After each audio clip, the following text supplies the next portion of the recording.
Census 2020. What does it mean for the African American community? African Americans have a long history of being undercounted in the decennial census, dating back all the way to the first one in 1790. The Census Bureau estimates of its own 2010 accuracy, released in 2012, found that slightly more than 2% of African Americans were missed that year, including 7% of African American children. That means over 800,000 African Americans were undercounted. African American men have been historically undercounted in greater numbers than men of other racial ethnic groups. When African American communities are undercounted, political boundaries may not accurately represent reality. Undercounting results in African Americans being denied a full voice in policy decision making. As a result, their community's different needs may not be represented or prioritized according to their real share of the population. Many programs that impact African American communities are based in whole or in part on the census-derived data. So the 2020 census, your participation is a must. Impacting programs such as education and child care, food and nutrition, healthcare and housing. This year, let's make a difference. Make sure you participate in the 2020 census. Your family, your household, your community is counting on it.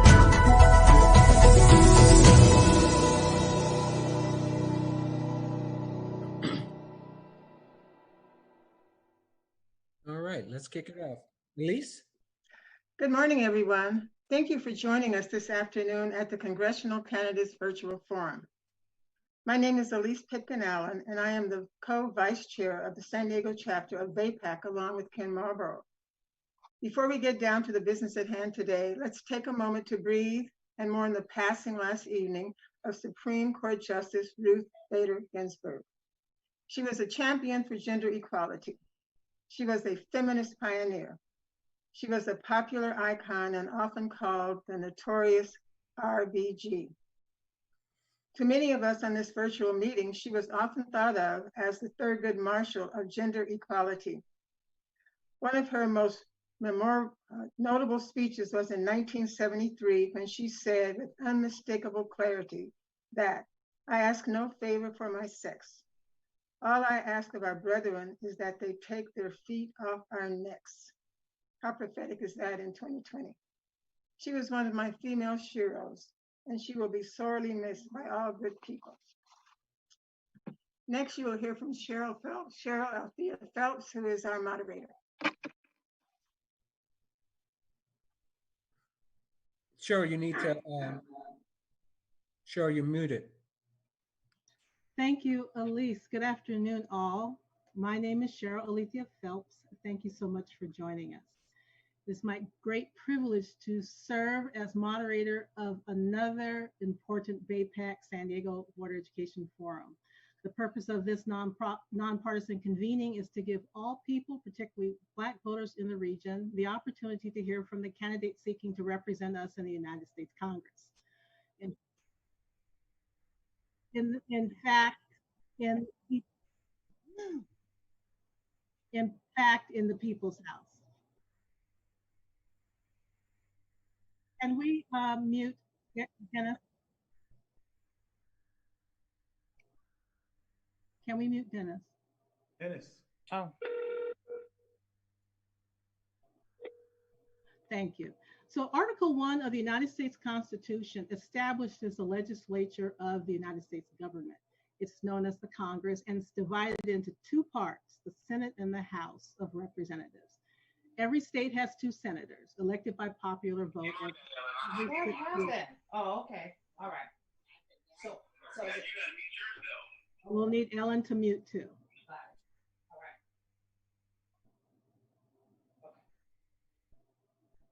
The House of Representatives is called the People's House because by design, it is intended to most closely reflect the changing faces, values, and will of the people. Members of the House are elected every 2 years. It's intended that they be closer to their constituents, that they come to us on a more regular basis to get our vote. The number of representatives a state sends to the House is determined by the population, which is determined every 10 years by the census. So there are 435 voting members in the House of Representatives. California has 53, more than any other state, and this is because California has more people than any other state. The San Diego region is covered by 5 congressional districts. Today we will hear from candidates for 4 of the 5. Both candidates for the 51st congressional districts have a schedule conflict and are therefore unable to be here. One of the candidates for the 50th district did not respond to BAPAC's invitation or follow-up. So in a numerical order by congressional district, the candidates are District 49, Mike Levine, who is also the incumbent. District 49, Brian Marriott. Congressional District 49 covers the northern coastal areas of San Diego County, a little of southern Orange County, and includes the city of Oceanside, Vista, Carlsbad, and Sonida. Congressional District 50, the candidates are Daryl Issa, who did not respond to our invitation, and Amar Kampa-Najjar. Congressional District 50 covers the central and northeastern parts of San Diego County and a little of Riverside County. District 51, incumbent Juan Vargas, challenger Juan Hidalgo are unable to join us.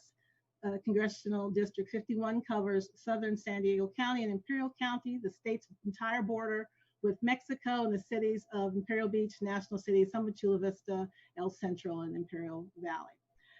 Congressional District 52 includes candidate incumbent Scott Peters, challenger Jim DeBello. Congressional District 52 covers coastal and central parts of the city of San Diego, including downtown San Diego, Coronado Point, Loma, La Jolla, Carmel Valley, etc. Congressional District 53, that's a seat where the member is retiring. So we have 2 candidates for that seat, Georgette Gomez, who is on the City Council of City of San Diego, and also challenging for that seat, Sarah Jacobs. Congressional District 53 covers much of southeastern San Diego County, including central and eastern parts of the city of San Diego, eastern parts of Chula Vista, western parts of El Cajon and La Mesa, Lemon Grove, Spring Valley, and Bonita. It's a large and diverse group, unsurprisingly, because we're a large and diverse region. So as you can imagine, we have several questions on an array of subjects. So we're going to keep a very tight time frame to ensure everyone is heard on our priority concerns. Candidates, you will have no more than 2 minutes for opening statements and 1 minute to respond to questions and about 10 to 20 seconds to respond to follow-ups. 2 minutes for closing statements. During our yes, no, I don't know rounds, you will have only a few moments to respond, so please be on your toes so you don't miss the opportunity, because we're going to go right through them. Regarding the questions, the BAPAC San Diego Candidate Forum Committee were conferred with local subject matter experts to compile them. None were made available to the candidates beforehand. Time permitted, we will also take questions from the audience at the end of our planned Q&A. So it's my pleasure to now turn the program over to BAPAC San Diego Candidate Forum Committee Chair, Kevin White, who will provide context for this important convening, introduce our guest panelists. We'll have an opportunity to learn more about their group later in our program, and then he will invite our candidates to make their opening statements. Kevin?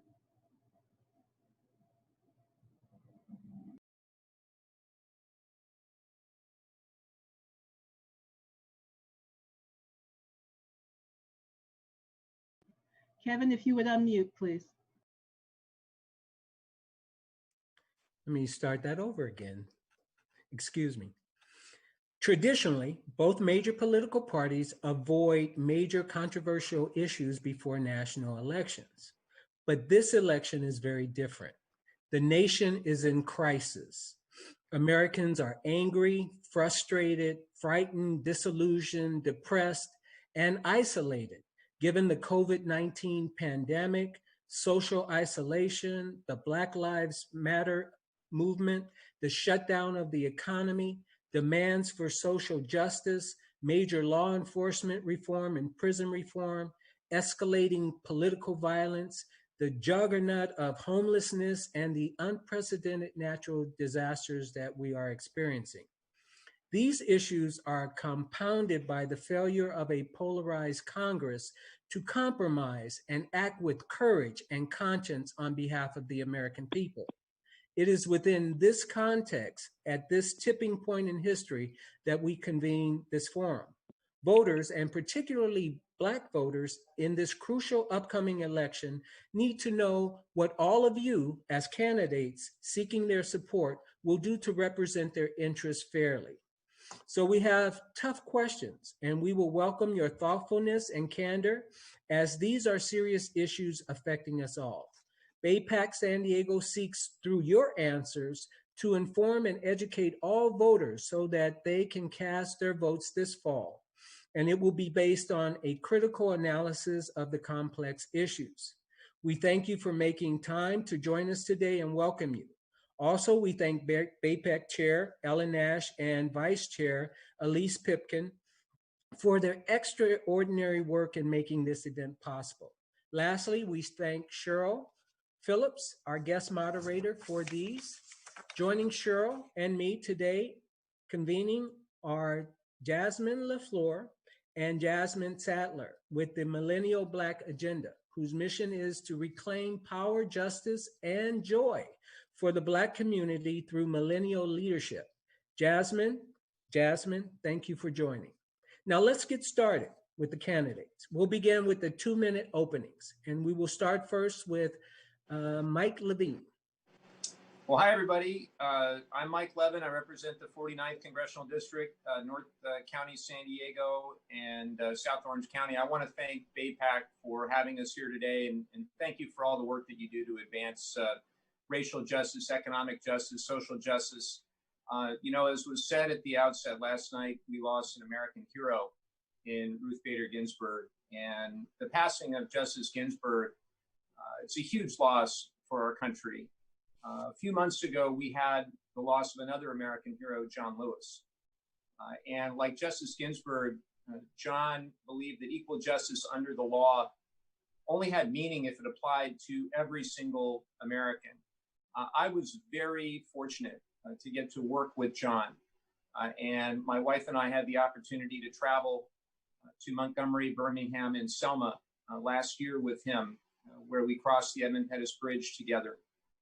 I know if John were listening now, he'd tell us to keep fighting for what we know to be right, despite these difficult times. Fight for voting rights, fight for equal opportunity, fight for peace, fight against voter suppression, fight against racism, fight against hatred in whatever form it takes. And what I've tried to do during my first term in Congress is to fight for that shared vision of a better America. I've tried to confront the racial inequality and the systematic injustice that we face in our society. I've tried to also build bridges whenever possible. And in just my first term, I've tried to develop common sense solutions, many bipartisan solutions to deliver real results for our community. Look, we have a lot of problems right now. We have a pandemic and a public health crisis. We have an economic crisis that is disproportionately impacting communities of color. And we have a racial injustice crisis in general and a climate crisis. So there are a lot of problems. And I think the only way we're going to get through these crises is if we start listening to one another, if we start advocating for one another, and particularly those among us who are least fortunate. That's how we can get through these crises together. And I'm going to need your help to do it. Thanks for having me. All right, Brian? Brian, you're up. Okay, let's move to Amar. Great. Thank you all for having me, and thank you for convening all of us here today. My name is Amar Campanajjar, and I'm running for Congress in the 50th District. I've been running for 4 years for a 2-year term now, and I've made good friends with all of you because we've been running this long and this hard. And I want to just say thank you to all of you for having me, and kind of introduce myself a little bit for those of you who I haven't had the pleasure of meeting. I was born in East County, and was raised by a single working class mom. My dad left when I was relatively young, and she raised me on her own through being broke and brokenhearted, not too dissimilar to many people in our communities. And I had to work as a janitor at my local church, and I wasn't looking to find God. I was going to work But then I gave my life to Jesus when I was 15 years old, and I almost became a pastor, but then went to college, and the rest is history. And then I got to go work on the campaign of a skinny brown guy with a funny name, President Barack Obama, who really inspired me because he also came from a similar background. Somebody who didn't know his father growing up, had multiple ethnicities in him, was trying to find his place in America. And I grew up wondering if this country would ever accept someone like me, a Latino Arab American in a post 9/11 world. And in 2008, the country said, yes, we can. And I was deeply inspired by President Barack Obama. I got to go work at his White House. Nothing too glamorous. I made sure he would read 10 letters a day from the American people back when we had a president who liked to read. And got to work at the U.S. Hispanic Chamber of Commerce, U.S. Department of Labor, and then I decided to come back and give back to my community. And I've been running for Congress for about 4 years now. I almost won against Duncan Hunter, and now he's out of office, obviously. Darrell Issa is now my new opponent, and we're gonna, for sure, put him into permanent.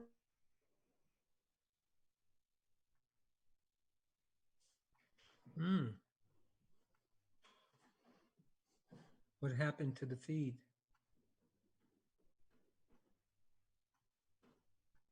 Doing it longer before that. So that's why this race is really close. A recent poll that just came out has me at 45% and Issa at 46%, with 9% of voters undecided. And I think it's a great opportunity to bring some diversity to this district. A lot of people don't realize that, it's 15% Middle Eastern. It's ethnically half me. People think it's not that way. And the African American community is about 5% of. Okay, thank you. Okay, Scott. Scott, okay, it's on mute. Thank you. Thanks so much for having me. It's been an honor to represent San Diego, Coronado, and Poway in the United States Congress. Before Congress, I was fortunate to serve on the San Diego Port Commission and the City Council. I practiced law for 16 years, and part of that time was in my own law firm. I'm just coming back today from visiting my dad, who had his 86th birthday. He's in New Jersey, so I took the trip up the West Coast. My dad taught me something about values as a minister in the suburbs of Detroit, when he fought with other clergy to fight desegregation in housing. At the time when, in the late 60s, Detroit was really having a lot of racial tensions that are similar to what we're seeing today. And he taught me about living my faith, and that's what I'm trying to do in Congress. As a public servant, I'm committed to these fundamental priorities of creating an economy where everyone has a chance to prosper, where we protect our environment so every neighborhood has clean air and clean water, where we keep our communities safe, and where we fight for fairness and equal protections for all. I appreciate Mike starting out with talking about not just Ruth Bader Ginsburg, but the icon John Lewis, but also I remember Elijah Cummings. And as these people head away from us on Earth, it's up to each of us to step up and to pick up the mantle. We can't fill those shoes on our own, but together I think we can fight for the values that they held so dear, and the examples that they set for us. And people like my father, who fought for civil rights back in the 60s. We're in a time of great crisis and challenge now. We need to rise up for fairness and prosperity for all, and that's what I intend to do, and that's what I've worked on. I appreciate the luxury of having 2 hours to talk about this today, and looking forward to the conversation. Thank you. James, you prefer James or Jim? Jim is fine, Kevin. Thank you. Okay. It's nice to be here today. I appreciate this opportunity. And I'm a lifelong San Diegan. I was born at Grossmont Hospital. I went to Bonita Vista High School, where I played football and baseball. In fact, we played the CIF championship at Qualcomm Stadium against Hoover in 1975. And we got whooped 11-2, but that was after we had our senior prom the night before. So I'm a technology entrepreneur. I'm not a career politician. I have a belief in getting things done, and I have a proven track record. And Kevin, to your point, it not only takes courage in today's environment, it also takes thinking outside the box. And I've had a successful track record. I've co-invented a product that many of you may use called mobile check deposit. That allows you to photograph a check and deposit it from wherever you are in the world. But more importantly, it's given access to millions of Americans who are underbanked, access to the banking system to help manage their financial lives. And I think financial inclusion is key. I'm running on economic recovery, jobs, and education. I say, learn, then earn. And that's my motto, because I believe that we need a stronger, more broadly based education to lift people out of poverty, to give equality of opportunity and economic equality as well. We have to stop and close that technology gap and the education gap. And so I have that track record to think outside the box, to create jobs by me being in the private sector for 30 years and dedicating my life to our community, raising over $100 million in growth capital for companies in the 52nd district, being an entrepreneur, creating new jobs, and also working and living abroad. I have run companies in 6 different countries, including China, notably. And I ran a company successfully in Shanghai during my first pandemic, which was SARS. So there is disparity. There's disparity in access to healthcare. There's disparity in education. We need to work harder to bring our economy forward by creating jobs and opportunities. And that's what I bring to the table. And this opportunity to address BAPAC is very important to me as one of the few Republicans here on this list. But actually, honestly, I have more in common with independent voters and Democrats than you think. So I'm looking forward to the conversation. Thanks, Kevin. Thank you. Sarah? Sarah? And thank you so much for having me, and Shana Tova to my fellow Jews out there. As many of you know, I'm a 3rd generation San Diegan, born and raised.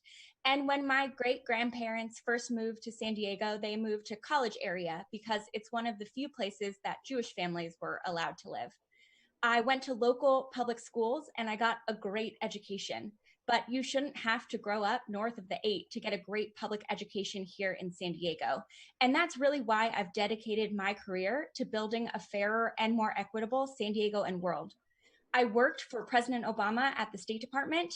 I've worked at UNICEF, and now I founded and serve as the chair of San Diego for Every Child, which is a countywide coalition to address childhood poverty here in San Diego County. Since COVID started, we've been working really hard to mobilize around childcare for essential workers and make sure that distance learning for students in San Diego is as equitable as possible. The next Congress is really going to be focused on addressing the pandemic that we're in, the public health pandemic and the economic crisis that it's created, and making sure that assistance gets to those who need it most, but also the pandemic of racial injustice that I am so glad to see our country is finally having the reckoning that is long overdue on. We're also going to need to urgently address climate change. I've been a member of BAPAC for many years and have enjoyed getting to know so many of you all at the membership meetings. I also met some of you statewide folks at the 2018 statewide conference where we talked about social justice and so many of the issues that we're finally confronting now. So thank you again for having me here. I'm really looking forward to taking these questions, and I would be very honored to earn your support. Thank you, Sarah. Georgette? Yes, thank you. Thank you, Kevin, and thank you everybody for putting this critical discussion together and for inviting me. My name is Georgia Gomez, and I've been the first actually LGBTQ Latina serving our community as president of the City Council for the City of San Diego. And I'm running for Congress. I'm running for Congress to stand up to Trump's hateful, dangerous agenda and to ensure that we are delivering for our working families in San Diego. This pandemic has expressed the long-standing systemic injustices that have plagued our communities of color for generations. It also has exacerbated the income inequalities. It has exposed gaps in healthcare. And when combined with the harmful effects of climate change, Black and brown people have been hit the hardest yet again. It is clear that we need a champion, that we need champion equitable federal policies that are inclusive and that are lifting communities of color.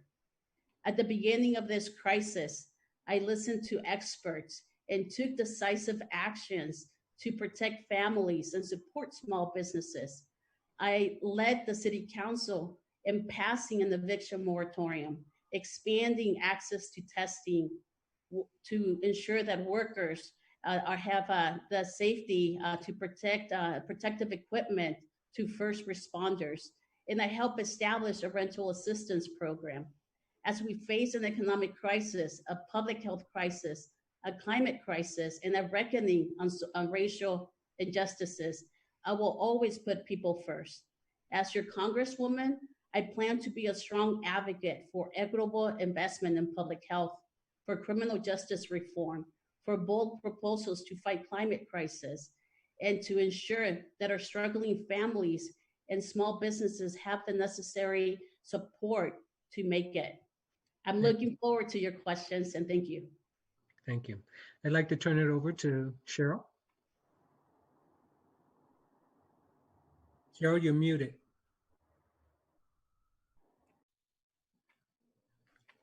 Thank you very much, candidates, for your statements. Has Brian joined us before we jump into this round?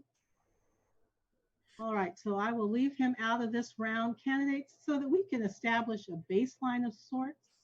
If you would, please answer the following questions with a yes, no, or I don't know if you don't have an opinion to offer. And what I'm going to do is I'm going to read the question, and then I will just go through the list of candidates in order of congressional district.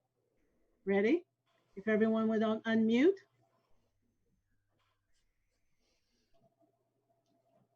First question. If elected or re-elected, will Black Lives Matter in your policy decision-making? Mike? Yes. Amar? Absolutely yes. Jim? Yes. Scott? Yes. Georgette? 100% yes. Sarah? Absolutely yes. Number 2, are you knowledgeable about the specific issues affecting African communities in our county? Those issues that you can address as an elected official, starting with Mike. Yes, I hope so. Amar? Yes, but I'm willing to learn more. Yes or no, or I don't know. Jim? Yes. Scott? Yes. Georgette? Yes. Sarah? Yes. As a congressional candidates, do you support passage of Prop 16, which would repeal Prop 209? Mike? Yes. Amar? Yes. Jim? No. Scott? Yes. Georgette? Yes. Sarah? Yes.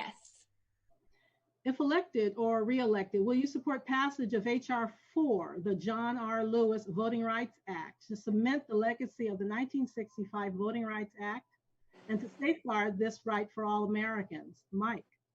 Absolutely yes. Yes or no answers, or I don't know. Amar? Yes. Jim? Yes. Scott? Yes. Georgette? Yes. Sarah? Yes. And last question. If elected or re-elected, will you support passage of H.R. 40 to establish the Commission to study and develop reparation proposals for African Americans to examine slavery and discrimination in the colonies in the United States from 1619 to the present, and to recommend appropriate remedies? Mike? Yes. Amar? Yes. Jim? No. Scott? Yes. Georgette? Yes. Sarah? Yes.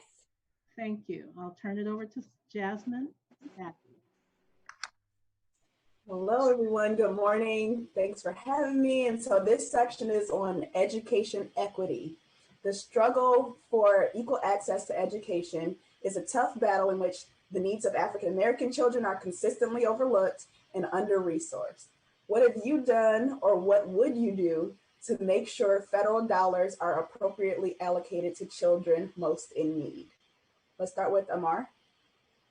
That's a great question. I don't think that your zip code should determine your destiny, and too many Black boys and girls and people of color generally are shut out of opportunity through no fault of their own, through things that happen generationally before they're even giving a shot. And I think a lot of people in our communities deserve a second first chance at the American dream. So I would make sure that, you know, as the state that funds the federal government more than any other state in the union, we don't get out of the federal government what we put into it every year. So it's time that we get our federal dollars back into California in the form of more federal funding for education, and make sure that it's distributed equitably for people of color, especially the Black community, who have done so much for our country, but have always never reaped the benefits for many generations.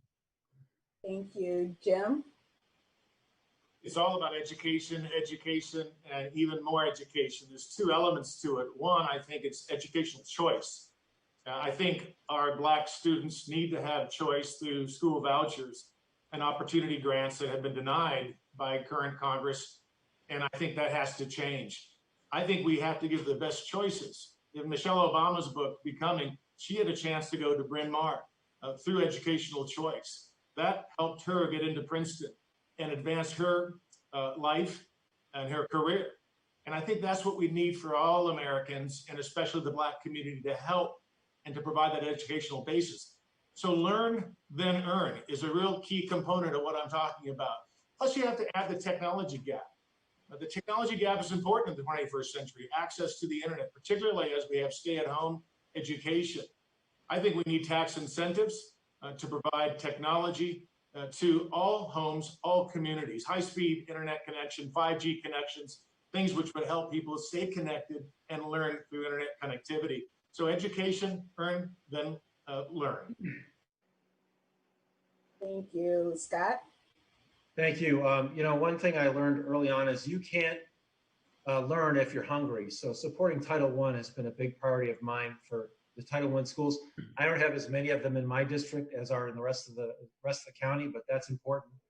And also funding special education is important because we don't want to take the money away from the schools' other programs to have to backfill what the federal government's not doing. Second, you have to be healthy. I think we have to acknowledge that I went to Flint to see what's happening to kids there. Obviously we have to protect those kids from being sick, from exposure that communities of color are overexposed to. And finally, closing the digital divide. We've seen, because of this pandemic, that the digital divide is not just a rural issue, it's an inner city issue. And that's something the federal government's got to address as a matter of resources. Thank you, Georgette. Yes, thank you. Education is a strong pillar in how our future as individuals would be. So definitely having a strong, supportive institutions that are fully funded. And the federal government definitely needs to do more. They've been getting away from funding. Most of it is continuing to be put on the backs of the state. So definitely, as we're adopting budgets at the federal level, we're strong advocate and elected and making sure that there's enough resources being allocated for education, higher education, free community college, and also making sure that we are canceling debt for the folks that are graduating from college, especially low-income, middle-income students that are graduating with a huge debt, and yet they don't have a career ahead of them. So we need to work on that and ensure that their debt is canceled. Aside from what Congressman Scott said about food, air quality is critical. We need to address the climate crisis. Thank you. Sarah?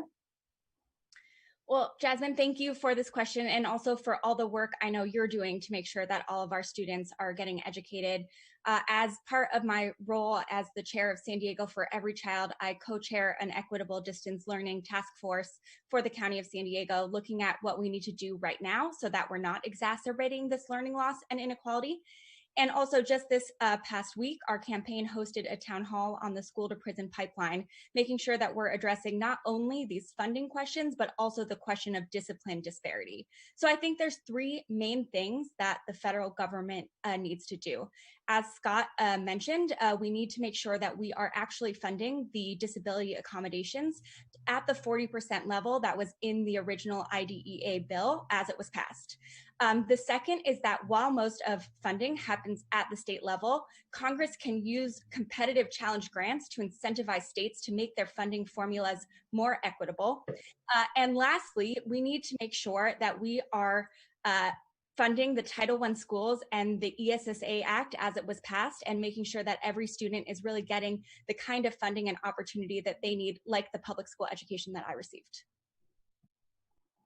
Thank you. And Mike? Well, first we need a Secretary of Education that actually believes in public education. Betsy DeVos has done everything possible to undermine public education in this country. There is a huge disparity in the public education system. The wealthiest 10% of US school districts spend nearly 10 times more than the poorest 10%. I see the disparity in my district. Now, in California, we have the local control funding formula, but there's a big difference between different parts of my district in many ways. Scott brought up food insecurity. It is unconscionable in the United States of America that 1 in 4 children don't have enough to eat. As the father of 2 young children, I find that reprehensible. We have a number of bills that we're working on to address this. One is fully funding IDEA. Scott and Sarah are absolutely right. I'm proud to co-sponsor that. We're pushing hard to try to get that to the floor in September. Another is the Rebuild America Schools Act. There is a $46 billion a year shortfall in infrastructure for our public schools, and we're trying very hard. We actually had that in our HR 2 infrastructure proposal. We need to build the schools of the future and not just in privileged communities. And lastly, we've got to make sure that CARES Act funding and now the new wave, hopefully through the HEROES Act, will get to our K through 12 and higher education institutions so they can deal with this pandemic. We've asked them to do far more with fewer resources, and we've got to do everything we can to make sure they've got the resources they need to reopen safely. But there's so much we have to do. Thanks for the question. Okay, moving on. COVID-19 has forced school closures and 100% reliance on online learning, putting a bright light on the digital divide between children in less affluent households and other children, as you mentioned. What should Congress do immediately to address the lack of broadband access and digital devices necessary for remote learning? Scott? Thank you first. Thank you. So the challenges of accessing broadband are real. We understand it will cost about $40 billion to construct the infrastructure to bring internet services to 98% of those who are served or unserved. And then to get that last remaining 2%, another $40 billion because of the difficult nature of reaching rural people. As I mentioned, we used to talk about this as rural broadband, but exactly as you said, the inequity has been revealed that it's not just about people who are far away, but people who are right here in the city. It's only been magnified during the pandemic. In San Diego, we have some of the smartest engineers, researchers, hardware developers, but we still have people who can't get access to decent wireless service. It's about investing resources, federal resources in this problem. And I think that should be part of any infrastructure bill we talk about. Job number 1 is to close the digital divide. Thank you. Georgette. Yeah, thank you. Thank you, Kevin, for this very critical question. Something that as the council president for the city of San Diego, I've been pushing on our city to do its part, seeing that we definitely have a big digital divide before COVID, and we need to now address it because of the pivot that our society has shifted to live through technology and learn through technology. So one of the things that we're finding is that, you know, the folks that have been lobbying at the federal level, there's strong restrictions of what the cities do. They're obligated to work with the providers. If the city were to want to explore municipal digital broadband for communities, is very restricted. So we need to ensure that there's stronger legislation that allows cities to move forward to create some sort of free digital access to community, because right now it's not allowed. They've done they've done a good job in lobbying in DC. And once that happens, we need to also ensure that resources are allocated for the local municipalities to have access to this, to be able to expand broadband and also partner with school districts and colleges. Okay, Sarah? Yeah, so as I mentioned, I co-chair an equitable distance learning task force, and one of the components of that we're looking at is obviously these technological inequities. And one of the things we've learned is that there are parts of the county where you do need new technological solutions to be able to bring connectivity. I was actually the CEO of an international education nonprofit that was working to provide internet connectivity to schools around the world. So there is some component of that. But for the vast majority of our students, the connectivity is available. It's just unaffordable and inaccessible. So one thing I think Congress can do right now is say that the E-rate program that is currently used to make sure that school buildings and libraries are able to fund internet connectivity can be more flexible, and that school districts can use that to fund students at homes. And then we need to make sure we also are ensuring that the students have the kind of devices that they need to be successful as well. Thank you. Mike? Well, my kids right now, my wife and I, we have them here 6 and 8 years old. They're both studying and learning on Chromebooks. We are fortunate to have high-speed internet. We are fortunate that our school district provided them with Chromebooks. 21 million Americans lack access to high-speed internet. It's pretty hard to study or work from home or be on a meeting like this if you don't have access to broadband. So we've got to close that gap. We've also got to keep our teachers safe. I saw a study from the Kaiser Foundation said 1.5 million teachers are at risk of serious illness if they contract COVID-19. So we shouldn't be bullying schools into reopening. We ought to be giving them the resources and the flexibility to do what they feel is right for their students and for their communities. It's also important that we fund state and local government. This is what we tried to do in the CARES Act with $150 billion. We need more funding. 37% of state budgets and 20% of local budgets go to K through 12 and higher education. So it's pretty hard to imagine anything worse than continuing to starve them of money. And this isn't a blue state and a red state thing. Let us not forget that California went from a $21 billion surplus to a $54 billion deficit almost overnight because of COVID-19. So Congress needs to come together. We need state and local funding. We need it for everywhere across this country, for the United States of America. We need to reinvest in public education and our teachers. Amar? Yeah, again, this is going to come back to me making sure that California gets what it's owed. You know, California is the richest and poorest state in our union, and the deep inequities are very vast and very marked in this state. This question you're asking, really, the heart of it is, how do we make sure there aren't disadvantages from people because of the digital divide? And what I would do is invest in rural infrastructure, rural broadband in my district in particular, because there are people who live in rural communities who are people of color. So it's a compounding problem for them.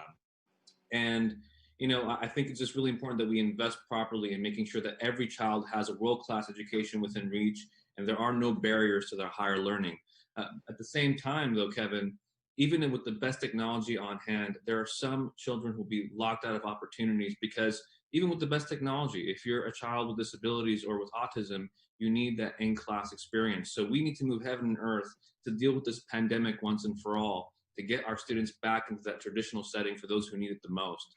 And that's what I would commit to doing. It's not just fixing the digital divide, but making sure that we could have a sense of normalcy soon for those children who know assets or help with technology will make up for the fact they need in-class learning. Thank you. Jim?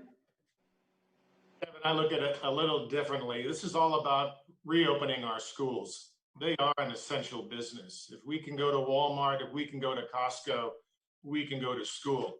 We should be going back to Congress too and not voting by proxy like my opponent.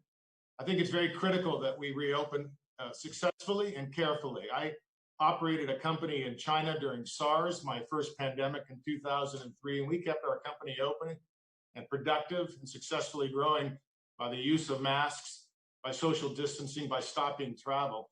We can do the same by coping with COVID. But we also need to look at the core technology. I mentioned 5G earlier. The last mile is a wireless mile to give total access in terms of high-speed internet to our citizens throughout the country and to all citizens in the world. Google has experiments going on with flying transmitters via balloons. We can do this in America to get last mile, but it's not just about the last mile connectivity, it's about the equipment. Think about us having extra PCs or the least or laptops that have been used that we can donate to groups that need them, or provide tax incentives, even a tax deduction when we file our income tax for maybe $250 or $500 that goes directly to get a PC into the hands of needy inner city students. This is what we can do. I can't imagine a family of 5 or 3 or 4 kids trying to share one PC to do remote learning. It doesn't work. We need to get back to school responsibly. We need to give individuals PCs, laptops, and we need to improve our infrastructure, particularly beginning with 5G. Let's not fall behind the Chinese. Okay, thank you. Cheryl? Thank you, Kevin. So we've talked about the COVID pandemic briefly, and I want to drill down on that, and our panelists are going to ask some specific questions, but let's just establish a frame. The pandemic has exposed acute inequities in our society that make Black people and other people of color more likely to suffer both serious health and serious economic consequences as compared to white people. Please give us your one-word answer, yes, no, or I don't know if no opinion. Given what we know now, do you feel an obligation to prioritize federal recovery and rebuilding efforts toward communities of color that are hardest hit? Sarah? Yes. Georgette? Yes. Jim? Yes. Scott? Yes. Amar? Yes. Mike? Yes. Did I get everyone? Yeah. Okay. Well, disaggregated data for Africans, Asians, Native Hawaiian, and Pacific Islanders result in more accurate testing, tracing, research, and treatment of COVID-19. Sarah? Yes. Georgette? Yes. Jim? Yes. Scott? Yes. Amar? Yes. Mike? Yes. Thank you. Jasmine? What are your priorities for economic stability and recovery during and after the pandemic, specifically for Black communities? So also adding on to that, what must future federal stimulus initiatives specifically address to ensure an expeditious and long-lasting positive benefit for Black families and businesses? We'll start with Georgette. Yeah, definitely economic disparities is one of the major layers that our brown and Black communities have been challenged, and we're seeing the results of not having the ability to have access to middle income jobs, which is where we need to move to start investing. And how do we do that? One of the biggest industries that is has middle income jobs is the building industry. We need to ensure that we're pushing forward a big bill that will get into helping local regions to improve their infrastructure, address the infrastructure deficits that we currently have that impacts development and investment in low-income communities. In fact, that's one of the challenges that low-income communities have, because they have older infrastructure that hasn't been updated. Developers, investors don't want to come in. And when they do it in a way that it pushes our communities out.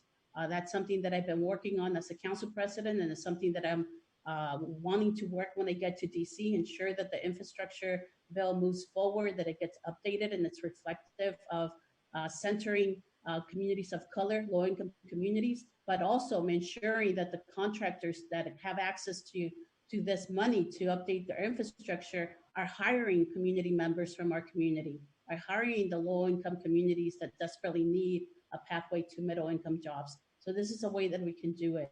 In regards to the pandemic and the money that has been flowing to our small businesses, we need more of that. We need to ensure that we are moving forward and adopting the HEROES Act to be able to allocate those monies to small businesses. But once we do that, we know for a fact that the requirements to access that money is not very accessible to mom and pop shops.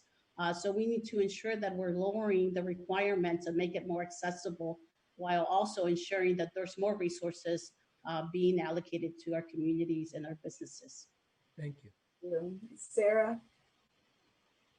Yeah, so I think that first and foremost, Congress needs to get more direct assistance directly to families. The $1,200 check at the beginning of this crisis was a good start, but not nearly enough. And I know my future colleagues are working hard to do that.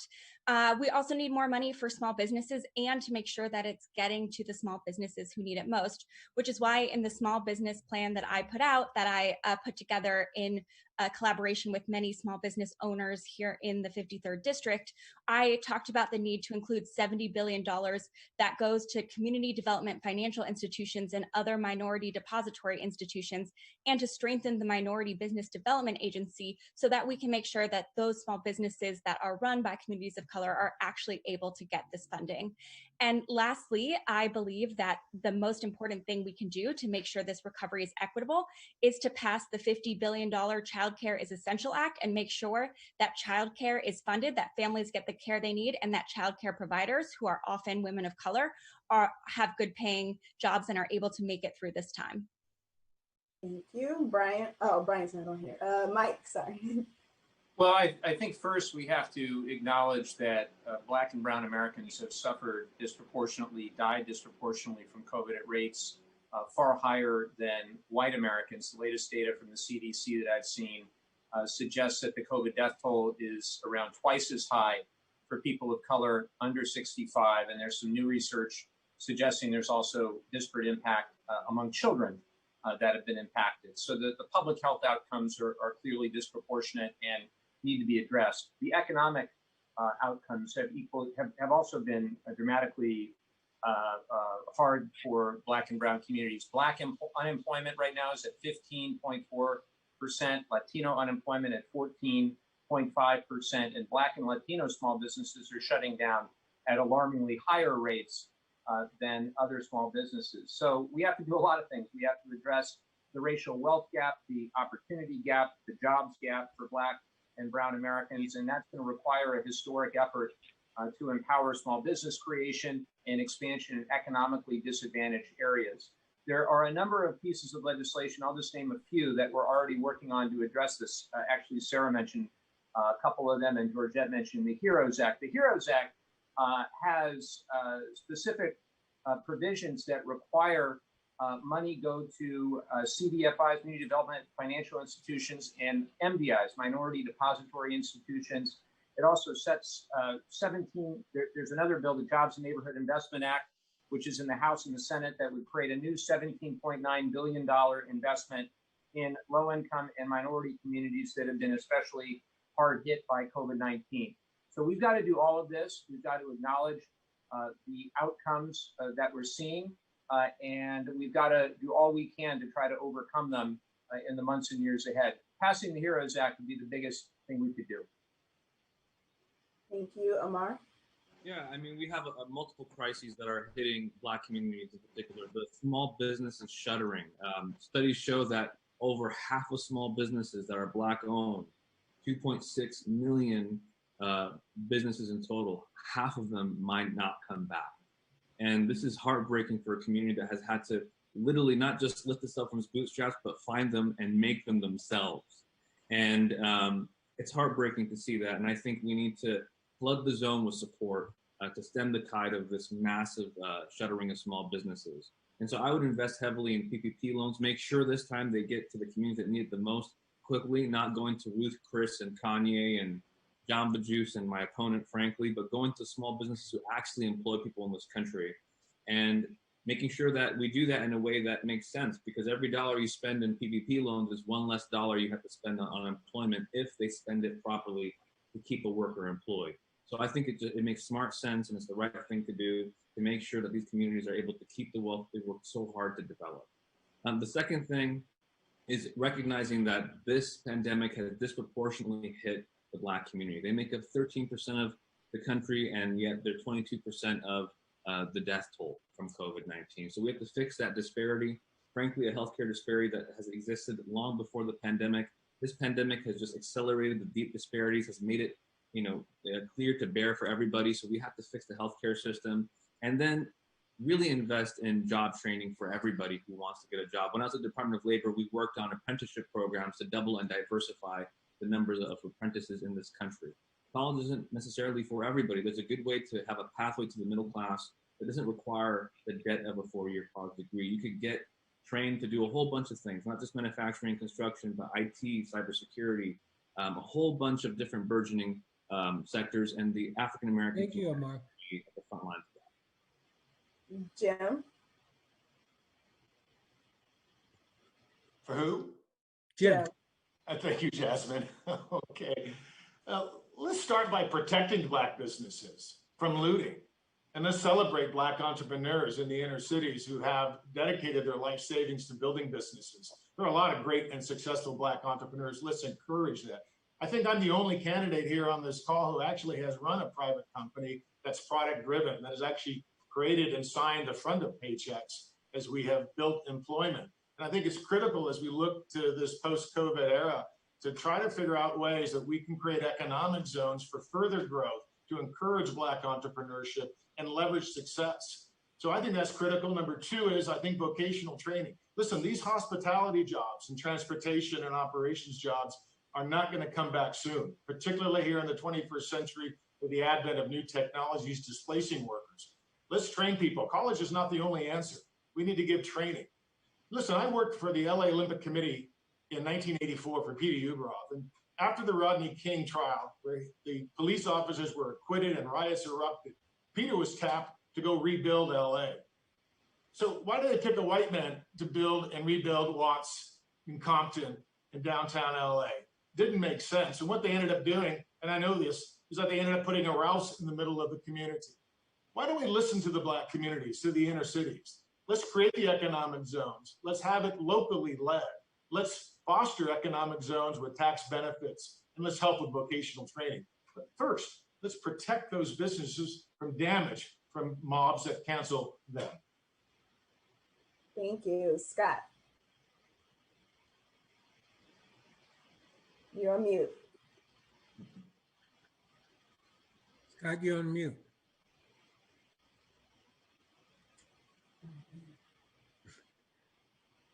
Scott, we can't hear you.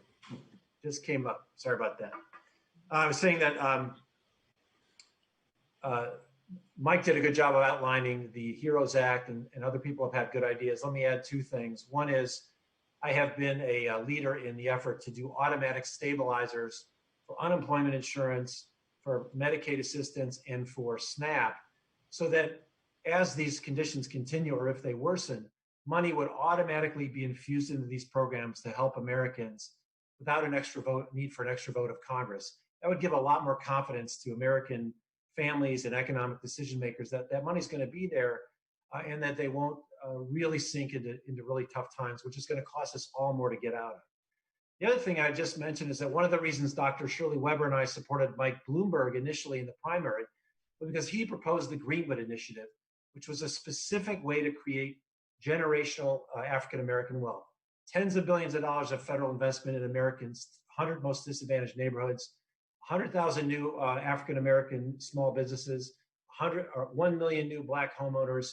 And I hope we do get, that we talk about reparations, we come out of it with real investment like that. That's what I'd support.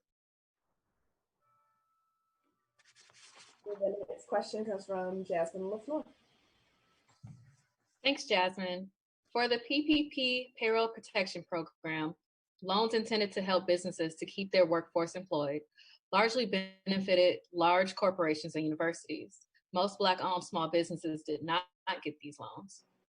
What should be done specifically to ensure the Black small business community has equitable access to vital support?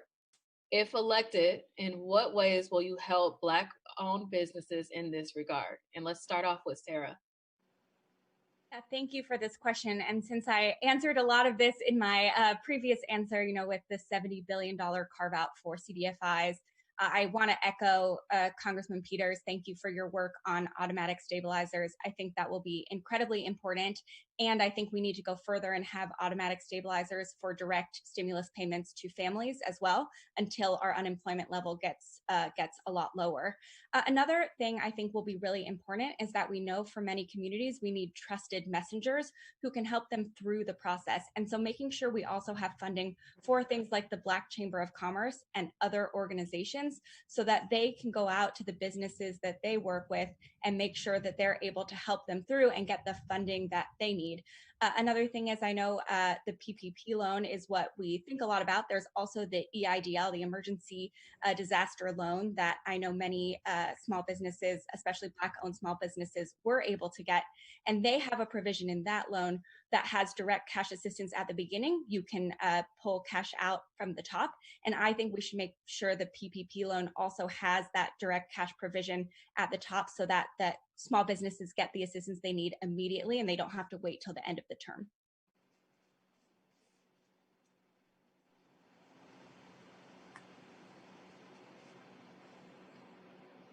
Mike?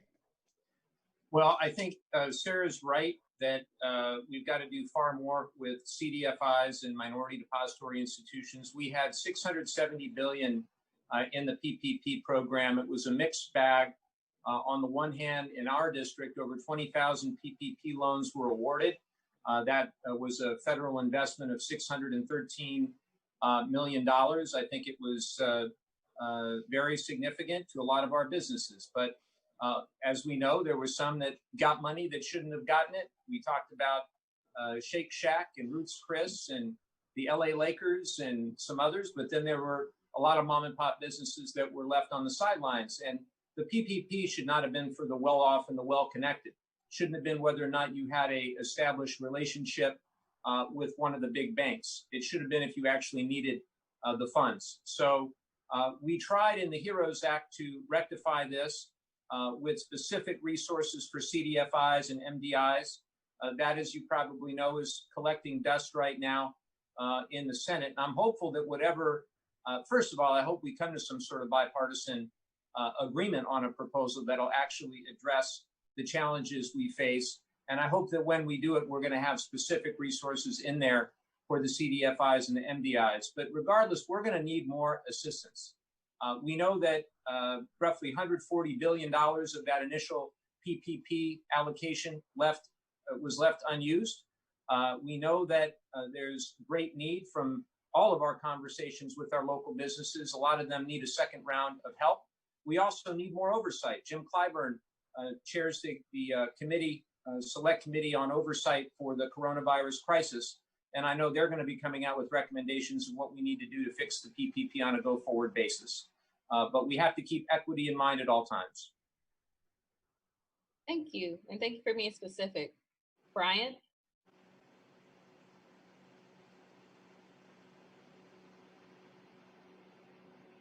Oh, I forgot. Amar, please. Absolutely. I mean, I 100% agree with the automatic triggers legislation that Congressman Peters is advancing, and I think that's a good way to kind of prevent us having to wait and see what happens with that funding. When I worked at the U.S. Hispanic Chamber of Commerce, I partnered very closely with the U.S. Black Chamber of Commerce, and I can tell you for our communities, the biggest struggle that we've had even before the pandemic is access to credit, capital, and contracts. And we need to fix that on the corporate side and on the federal side. Make sure that we have small businesses that are minority owned, that are part of the diverse supply chains of corporate America and also the federal government, so that we have the ability, the wealth that we need to not just move forward, but withstand these kinds of unpredictable pandemics and economic crises. So it's not just about how do we get out of this, how do we finish the unfinished work of making sure we have a resilient economy, especially within the Black community, the Latino community, and other disadvantaged communities. So my priority in Congress would be to make sure that we, give minority communities the same amount of access to capital, credit, and contracts, and make sure that the PPP loan is going to individuals who need it the most. Like Mike Levin said, not the well-off and well-connected, not people who are able to take a loan from the PPP and then put it into their campaign, dollar for dollar, like my opponent literally has. And I would go on and on about more things. In fact, I should probably get my opponent's time since he's not here. We have to get 2 minutes instead of 1, right? That seems fair. But in all seriousness, it's making sure that we take this as a learning moment because this only highlights disparities that have already existed the pandemic. So how do we make sure that we build back better and prevent this from happening again? I think it's by investing proactively, not just waiting for the next crisis to turn. Thank you. Scott? I agree. I think, one thing we should remember is that, first of all, is that when we ran out of money in the PPP, we went back and funded it more. And we reserved a certain number of billions of dollars for smaller institutions that didn't have banking relationships. But look, I don't think we should condemn businesses with banking relationships that legitimately got this money because they needed it and kept people on the payroll. We've uncovered another inequity in that a lot of smaller African-American businesses don't have banking relationships. And part of what we need to do going forward is making sure that they get those relationships, that they have that same private sector infrastructure access that white businesses do. And that's part of investing in those communities, as I was talking about before, in lines with something like the Greenwood Initiative that Dr. Weber and I supported. So I think going forward, the long-term investment is let's make sure that all businesses have access to capital and to that capital infrastructure, no matter what zip code you're in. Thank you. Jim? Jasmine, I talked a lot about learn, then earn. Maybe I should say open, open, open as the opening to this particular topic. It's very critical that reopen businesses. We've got 11 million people out of jobs here in America, 8.4% unemployment, 14% unemployment here in San Diego County. So it's critical that we take the PPP and maybe turn it into PPE. Let's give our Black businesses and our businesses of color and our white businesses the proper PPE to allow them to open safely, cope with COVID, and get the jobs rebuilt. I think it's very critical. So I'm very strong on that. I'm very strong on vocational training as a key element to help people get back on their feet and to give them the encouragement and the access to banking that's important to open new businesses. There's a great history of Black entrepreneurs in America. We need to foster and promote that success and let people know about that and encourage that through programs that allow them to reopen their businesses and open new businesses. Thank you, Jim. And last but not least, Georgette. Thank you. As a council president of the city of San Diego, we've been making sure that we're allocating the resources that the CARE Act gave us to the local government. At the beginning, we allocated $6 million, and then later on, we allocated $12 million. But within the learning, the second phase, I made sure that we were adding resources to low-income communities and businesses that are owned by minority community members. So we were able to allocate 50% of our allocation was directed, but that was only because we made that happen. It's not because that's a requirement. So one thing that as we move forward, and there's another, hopefully the HEROES Act will move forward, there's intentional allocations to minority businesses, and I'm glad to see that there is. We need to ensure that happens. We need to ensure that the HEROES Act gets adopted. We also need to invest in unemployment and extend unemployment for folks currently.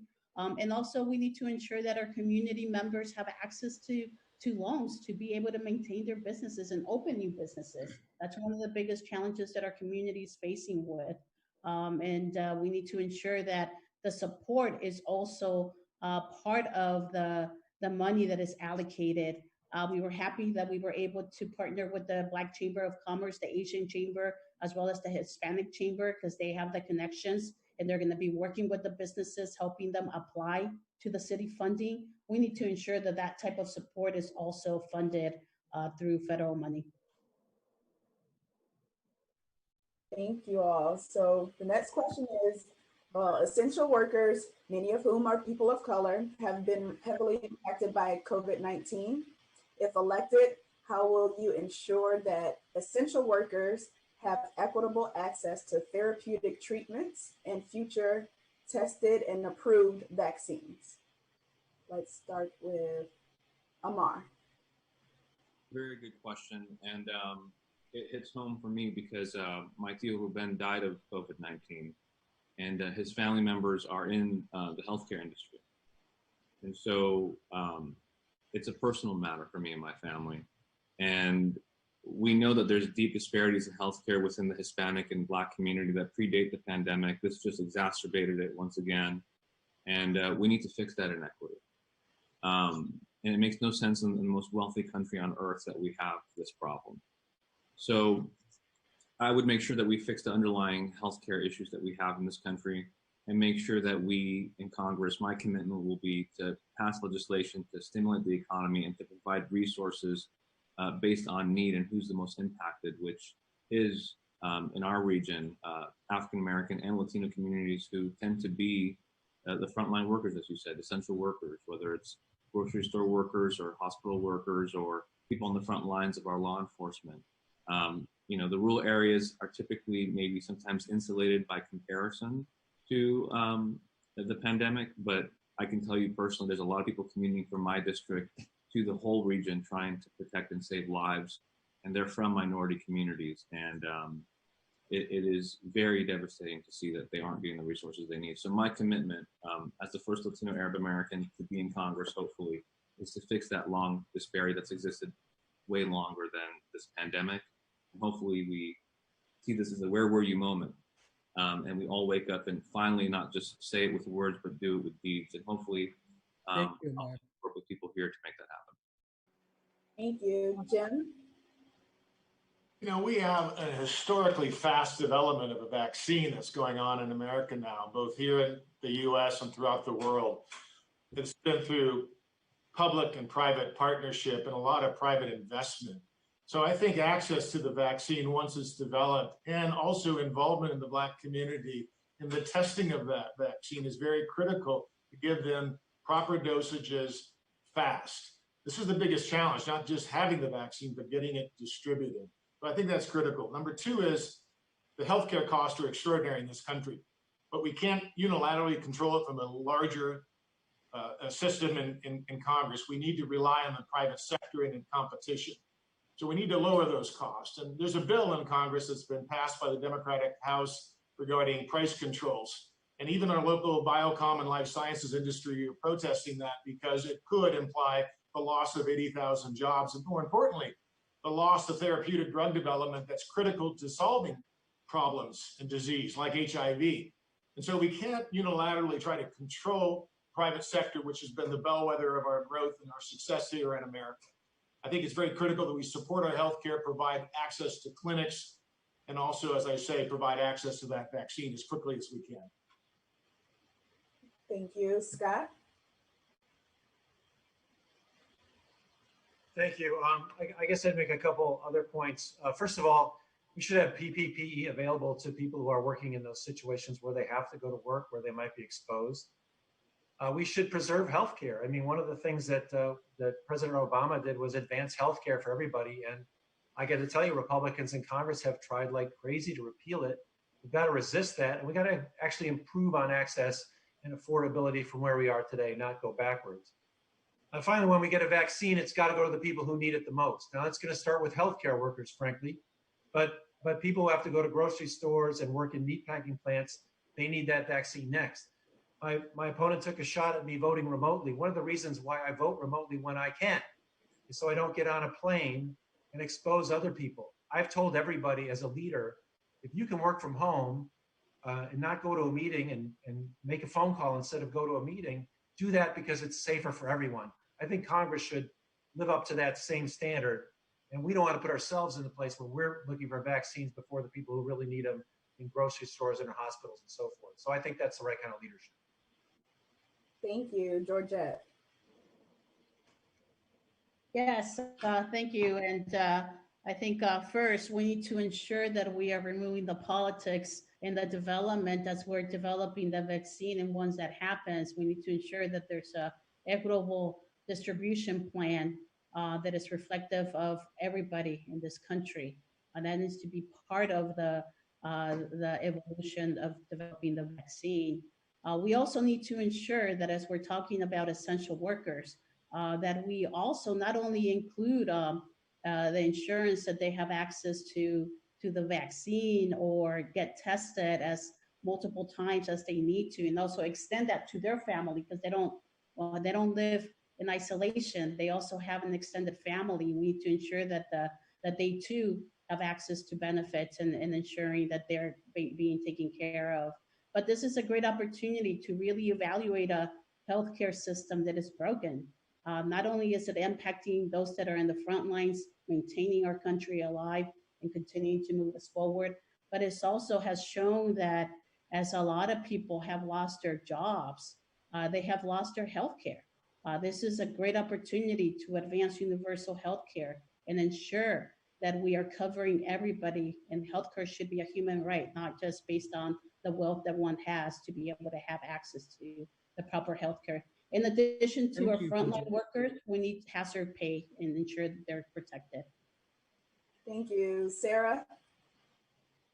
This is such a crucial question, and I'm grateful to my future colleagues in Congress who tried to make sure that our essential workers were getting the hazard pay, the PPE, and everything else that they needed. It's also why San Diego for Every Child, as soon as we learned that schools were going to be closing, immediately mobilized to make sure that essential workers would get the childcare that they needed so they didn't have to worry about who was taking care of their children while they were taking care of our families. I used to work at UNICEF in their innovation unit, and one of the things we worked on was vaccine distribution, especially if the vaccine that ends up coming out is going to need a cold chain. We're going to need huge investments in this distribution network. Vaccines don't distribute themselves.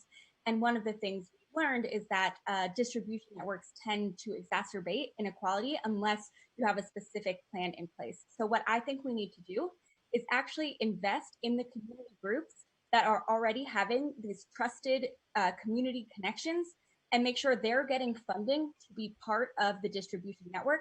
Honestly, keeping a lot of the census infrastructure in place because we know the community groups are already going out and talking to the same folks who are going to need to be talked to about a vaccine and any therapeutics that come out. Thank you. And Mike? Well, I want to start by thanking our frontline workers, particularly those in the African-American community. African-Americans make about 1 in 9 of every worker in America, but 1 in 6 of every frontline worker in America. And the stories that we hear of people who are getting treated for COVID and winding up with $20,000 or $30,000 bills for their treatment is disgraceful. So we have to do everything we can to ensure that testing, that contact tracing, that treatment, and eventually the vaccine are available either free or at very little charge to every American, regardless of what community they're in, regardless of what zip code they're in. We also have to protect our Affordable Care Act. And right now, you've got this administration in court trying to undermine the Affordable Care Act, and with it, coverage for those with pre-existing conditions, about 129 million Americans with pre-existing conditions. So we can't allow that to happen in the middle of a pandemic. There is in the HEROES Act a $200 billion fund for frontline workers. And there's also a plan, it's an 11-page plan that the administration sent to us, HHS and the Department of Defense, a couple days ago, to lay out who gets the vaccine first. Frontline workers would get it first. Now, it's so important that we don't politicize the date at which the vaccine becomes available. I don't want the vaccine to be out there before the scientists say it's ready, not one day later than they say it's ready, but not one day sooner. It should be driven by science, not politics. And then finally, we're not doing enough testing. Here we are now 7 months that we've had the administration fail to develop a national testing strategy, despite the fact that we specifically required them to do that back in April, and they haven't delivered. They've left it to the states, and it didn't have to be this bad.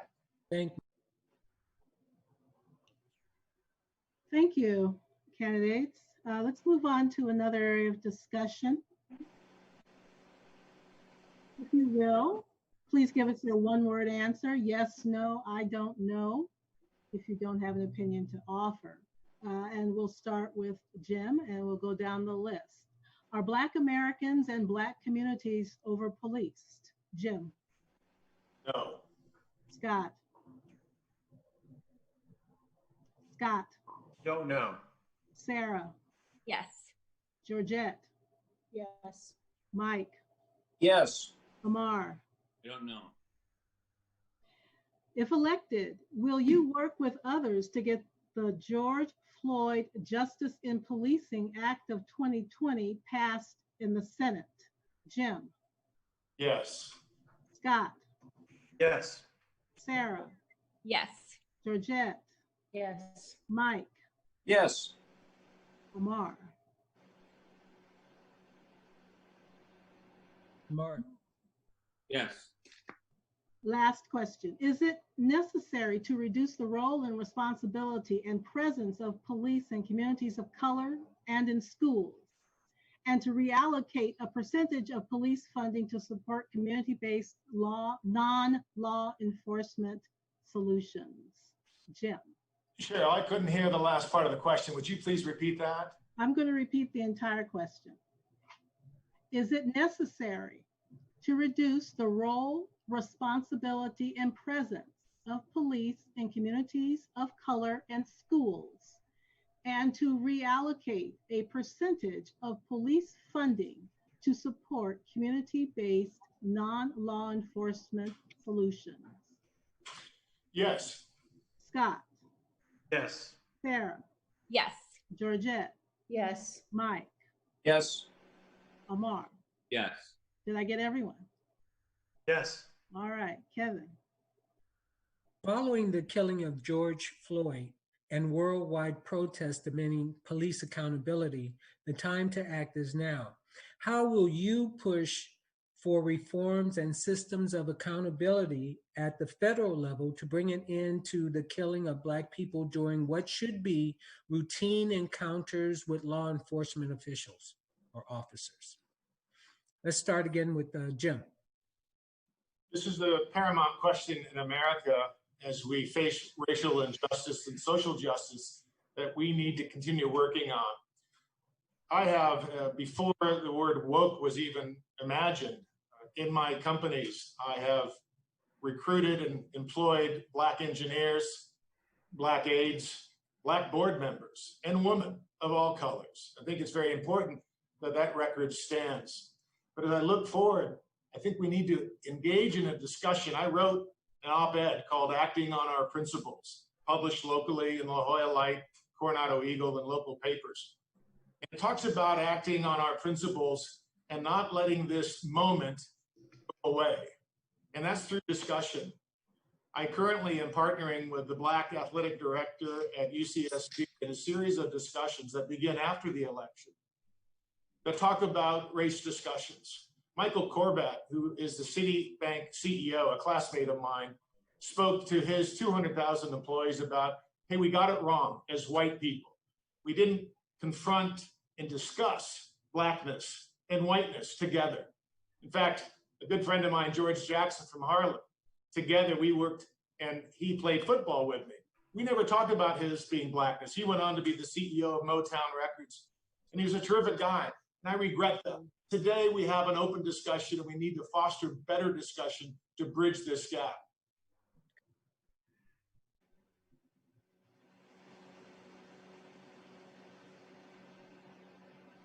I think we've lost you, Kevin. You're on mute. Scott. Scott, I'm Thanks. sorry. So, look, it's horrible. It took live video of Black Americans being killed by bad cops to bring us to a place where Black and white Americans are equally horrified by these images. But so we need to seize an opportunity now to make systemic change. And that's why I was an original co-sponsor of the Justice in Policing Act, which I believe could be transformative. I voted for it when it passed the House in June. It aligns a lot of the use of force standards with California standards, bans chokeholds, no knock warrants for drug crimes at the federal level, federal funding for body cameras and for training, and establishes a national police misconduct registry to prevent bad cops from moving from one department to another department. I think all that's important. I would say also it's really important to get something passed, and it's important for us to look to see how we can work together to get something passed through the Senate and signed. This issue is already hard enough. We should not make it more political. We need to come to an agreement. Thank you, Scott. Georgette. Yes, Georgette. thank you. Yes, thank you, Kevin. Sorry, I was trying to unmute. So definitely, yes. You know, we had a very heated conversation at City Hall when we were addressing the budget, and you know, the community came out and they expressed their ask to reallocate resources to brown and Black communities. Something that the council now is working on and making sure that that happens. I was very happy that we announced, and we actually, other cities followed up in banning the chokehold, and something that has to be taken nationwide. We are now on the path of creating an independent review board that the community has been working on. That's a structure that should be imposed on every police department that we have in our nation to ensure that there's stronger checks and balances. We need to ensure that we ban the military weapons access to police departments. That's something that shouldn't be available to our police officers. It's something that we do not need, and it shouldn't be funded. So that needs to be removed from the federal budget. Sarah? Thank you. This is an incredibly important issue, and it's why my campaign has hosted 5 town halls on the issue of racial justice and making sure that we're using our platform to elevate voices who are really talking about how we can turn all of the amazing energy and excitement that we have been seeing from young people in particular right now into real tangible change. And I was grateful to work with many leaders in the Black community, including many on this call, to come up with a plan that would prioritize racial justice at the federal level, which includes much of what Scott mentioned in the Justice in Policing Act and goes beyond it and recognizes that policing happens within a broader context of racial injustice. So we also need to be looking at what does truth and reconciliation process really look like?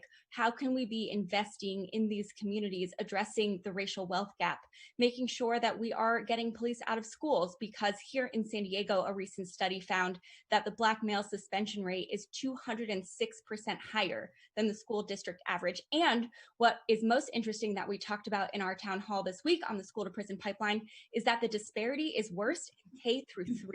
Which means our youngest children are already getting set up to fail. And that to me is what we need to be addressing. Okay. Amar? Yeah, I mean, I think if you don't believe that we have institutional racism in this country, you're just not paying attention. And frankly, shame on you if you don't know. But when I answer the question about over-policing and under-policing, and that, you know, people in the African American community have been telling me for years it's both. There's over-policing in some areas and under-policing in others. And we can't be dismissive of that reality. I see, you know, leaders of the Black community nodding their heads in agreement because they've been fighting this fight longer than I've been alive. And you know this better than I do.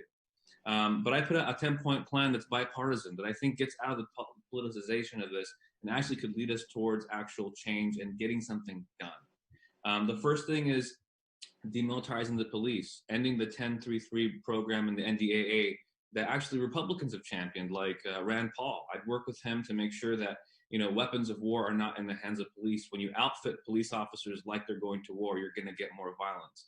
Of course, if they want goggles and helmets and boots and non-violent assets, that's totally fine. Making sure that we have national standards for training and de-escalation. And I don't think that you pay somebody less once you've trained them. That doesn't make sense.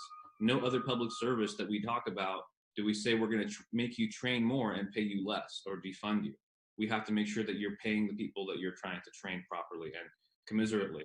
Thank you, Amar. And a whole bunch of other things that we'll talk about later. All right. Mike? Well, thank you. I was proud to join my colleagues, Scott and others, to pass the George Floyd Justice and Policing Act and to co-sponsor that legislation and to stand with millions of Americans of all backgrounds across the country who demand accountability for a system that has allowed far too much injustice and brutality for far too long. And look, we need more funding, not less. We need more funding for things like our public schools and our social services and programs to lift people up, along with more funding for community policing programs and to help diversify police departments. And we need to do all those other things that Scott mentioned in the Justice and Policing Act. I have tried to be a bridge builder to bring people together, however possible, to try to make things better. Unfortunately, this president has made things far worse. go back to Charlottesville, where he said there are good people on both sides, or look at how the protests were portrayed after George Floyd's murder as somehow the work of extremists fomenting anarchy. Now, look, Joe Biden and others have said that bad actors, those who engage in violence or looting, they don't stand for what we stand for. But peaceful protest is American as it gets. And I was proud to join many people in our district doing just that, peacefully protesting. This fear, go ahead. I could keep going, but we've got to get the George Floyd Justice and Policing Act, the law of the land. Okay, Jasmine? Yes? Nationwide, protesters against anti-Black racism have been met with police force units using surveillance, technology, and military-grade equipment. And we've seen military forces deployed in American cities. How will you define People's First Right Amendments, People's Amendments rights to peacefully protest and protect our safety and privacy? We're going to start with Georgette. Thank you, Jasmine. You know, I led a resolution recently at City Council as the council president, seeing what was occurring up north and in other cities, how there's a secret police being sent to some targeted cities with no accountability. So I introduced this resolution to ensure that if that were to occur in our city, that we would be taking legal actions to go after the federal government for invading our city streets. That's not something that we wanted, and we send a strong message to DC, making sure that that didn't happen. That's something that we need to ensure that does not exist. We shouldn't be having secret police policing and be sending it to control the expression of our community members. So that needs to be vanished. We need to also ensure that there's stronger accountabilities at the local levels, and making sure that our congressional is sending strong messages. And I think truly believe that moving forward, the adoption of the George Floyd Justice and Policing Act, it is something that would be the law of the land. It would send strong accountability and structure in how our police officers are engaging. In terms of utilizing video cameras, that's something that, you know, we stopped at the City Council, and it's something that shouldn't be moved forward by Thank you, Georgette. Thanks, Georgette. Next, we'll have Sarah. This is such an important question because it's not just about what actually happens in the moment, but all of the surveillance technology that goes around it. And this is actually what I talked about at the 2018 BAPAC convention, how we can make sure that when we have these predictive policing models, when we have facial recognition software, when we have algorithmic inequity, we can build in foundational rules to make sure that they're not being used to further this injustice. And I was glad to see many city councils pass bans on facial recognition technology. San Diego was not one of them. And we've seen these issues come up in front of city council before with the smart streetlights, where this city council approved what has essentially become a public surveillance program without understanding the far-reaching consequences. So we need to make sure that we are addressing our inequities in policing right now, and that we're looking at the challenges of the future and putting in place the protections so that we're not making things worse under the auspices of making them better. Thanks, Sarah. Next, we'll have Mike. Well, behind me, I have a flag that was flown over the U.S. Capitol in honor of my grandfather, who fought in World War II. He passed away in 2005, and I remember speaking with him a year or two before he died about the protests going on in the wake of the Iraq War. My grandfather said he fought for the right to peacefully protest. And I know if he were alive today, he would see the overwhelmingly peaceful protests in the wake of the murder of George Floyd and others.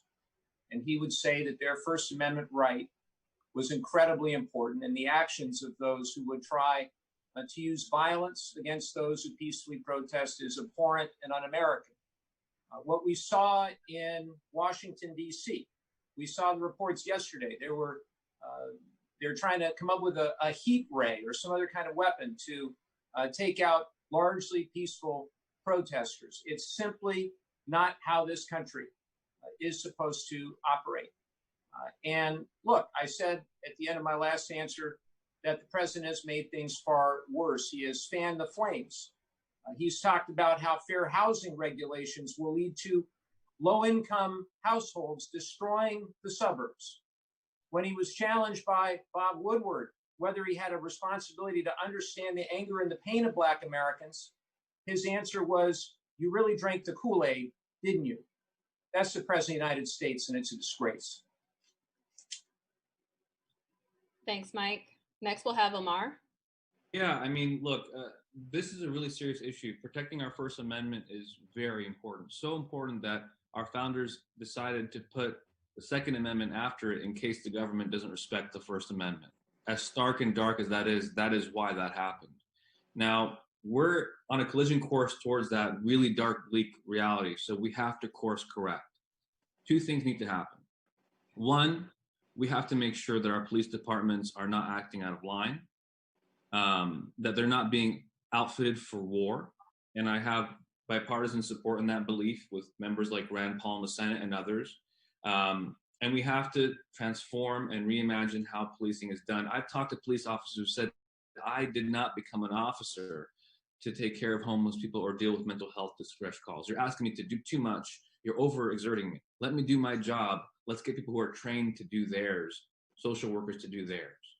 And there's a whole list of reforms that we need to do that is data and science-based. For example, the 8 Can't Wait campaign has said there's things that work and things that you think might work, like body cams, that actually don't work. So we have to have the data and the science lead and not just do what feels right, but actually get something done to solve the problem. So science and data needs to lead us out of this problem. And one last thing, Kevin, regardless of your views or your views, we cannot turn a blind eye or a deaf ear for looting. And we have to hold both sides of this equation accountable to move the country forward and avoid civil unrest. Thanks, Amar. We'll have Jim next. Jasmine, you speak about constitutional rights, and absolutely the First Amendment right to assemble, right to worship, right to speak as you wish is core to our values as Americans. And we've seen that canceled, and we need to protect them. But I look at it as the issue of public safety, and one which is in jeopardy right now. We're not talking, is it only me who wonders why and how we can affect inner city Black on Black deaths? The homicide rate is out of control. It's doubled in major inner cities. And we need our police force, and we need to support our men and women in blue, many of whom are Black or Latinx or of other colors or creed. We need to support them and give them empathy, give them the training and the tools to properly focus on their job, which is public safety, to the benefit of all Americans. As you look at technology, and that is my business, I'm a technology entrepreneur, and I had an AI and machine learning company, as I mentioned, applied to a banking finance app, but we also did identity verification. And we did facial recognition, and there are inaccuracies. And to use that maliciously or inappropriately to monitor citizens is wrong. And we can't do that here in America, but we can use technology to our benefit. And lastly, I'll mention weapons of war. A knife is a weapon of war. A pistol is a weapon of war. Let's not hamstring our law enforcement officers acting responsibly to protect our communities. Thank you. Thank you. And last, we'll have Scott. Thank you. I do think that we need to protect peaceful protests, and I agree with Amar. That's not the same as looting. Clearly, there's a role for law enforcement against that. I don't think that's a very complicated thing. With respect to military equipment, I think we know what we're talking about. When we talk about military equipment, I've seen excess tanks type vehicles given to police forces. I don't think that's appropriate.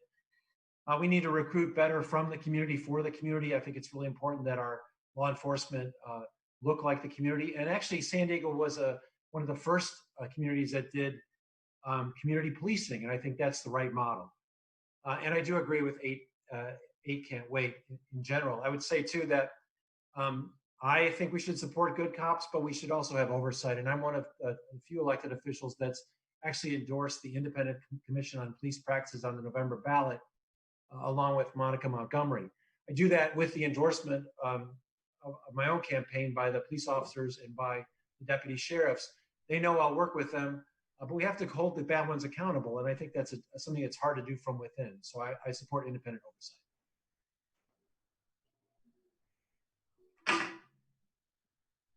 Thanks, Scott. We'll have Cheryl ask the next question. Thank you, candidates. We're going to talk a little bit about economic opportunity issues, but given how little time we have, I want to ask some questions, yes or no questions about your position on American immigrants, migrants, and refugees. So if you would, please give us your one-word answer, yes, no, or I don't know if you don't have an opinion to offer.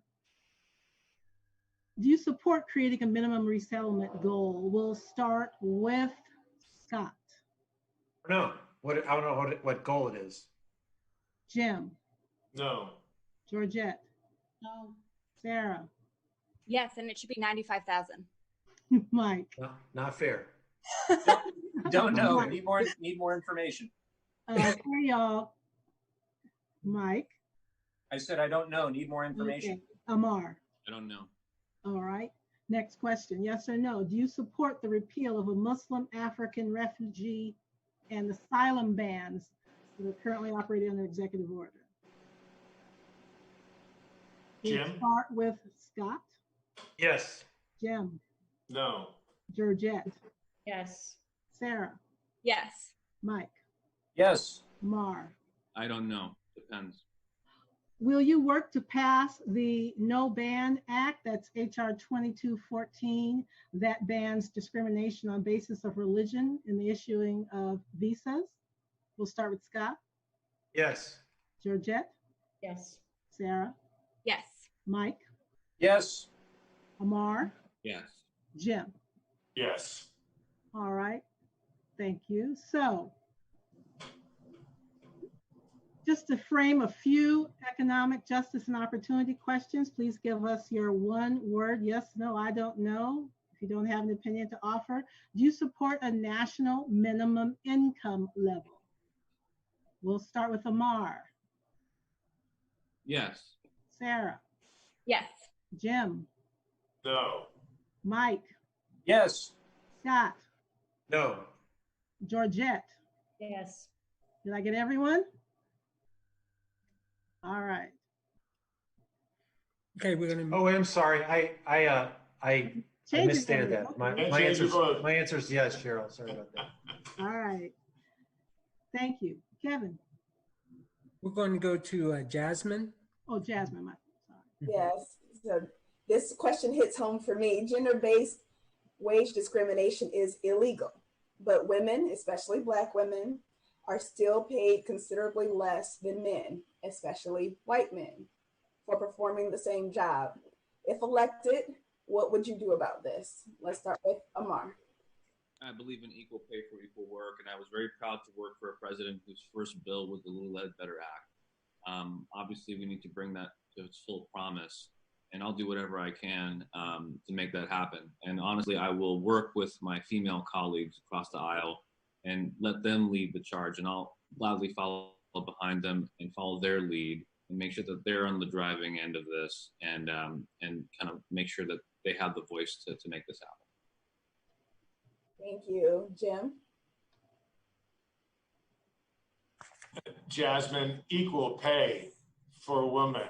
And there's no question. I grew up in a family of strong women. I have a wife of 33 years and a daughter. The only thing I have as male around here are 2 dogs. So equal pay, RBG was all about equal pay. And in her honor, we should talk about that. I've hired women into my companies. We've worked together as colleagues, and it's important to pay equally. So I would support that through legislation to ensure that and enforce that. Thank you. Scott? We voted a number of times on equal pay for equal work. We think that's obvious. I did ask for a diversity study in my office just to check in on how we're doing. And in my office, my chief of staff has been a woman for a long time. For the entire time I've been there, women are equal with men in doing the same jobs. And so it's not an issue for me. I like to lead by example. I think we're doing that. We're also, by the way, parenthetically, have diversity that matches the district from LGBT to Asian American to Latino to Black American. I think leading by example is one of the best ways we can do that in Congress as well. Georgette? Yeah. First, 100% we need to address this issue. The fact that there's still major disparities on pay because of gender, because of your skin, the color of your skin is something that we should be standing for, or that I stand for at least. First, need to pass the Paycheck Fairness Act. We need to ensure that we are closing the wage gaps, which hurts communities of color, specifically African American women. We also need to ensure that we are supporting those that are parents, that there is childcare, universal childcare available for support for folks that are impacted economically and they don't have the access to hire their own child services to be able to enter into the market. So that's something that is very critical to ensure that we're creating an equal playing field. Thank you. Sarah? Yeah, we absolutely need to get our workplaces in line with 21st century families. As a young woman, I can tell you countless stories of how I've been impacted by this. And Jasmine, I know you have as well.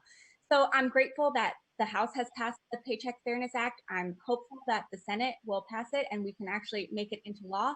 I also will fight for greater salary transparency, including for full enforcement of Section 7 of the National Labor Relations Act, which makes it illegal for employers to prohibit the sharing of salary information. As my opponent mentioned, caregiving is an important part of this question, and occupational segregation. So we do need to address childcare. It's one of my priorities, and making sure that those caregiving jobs are good paying jobs.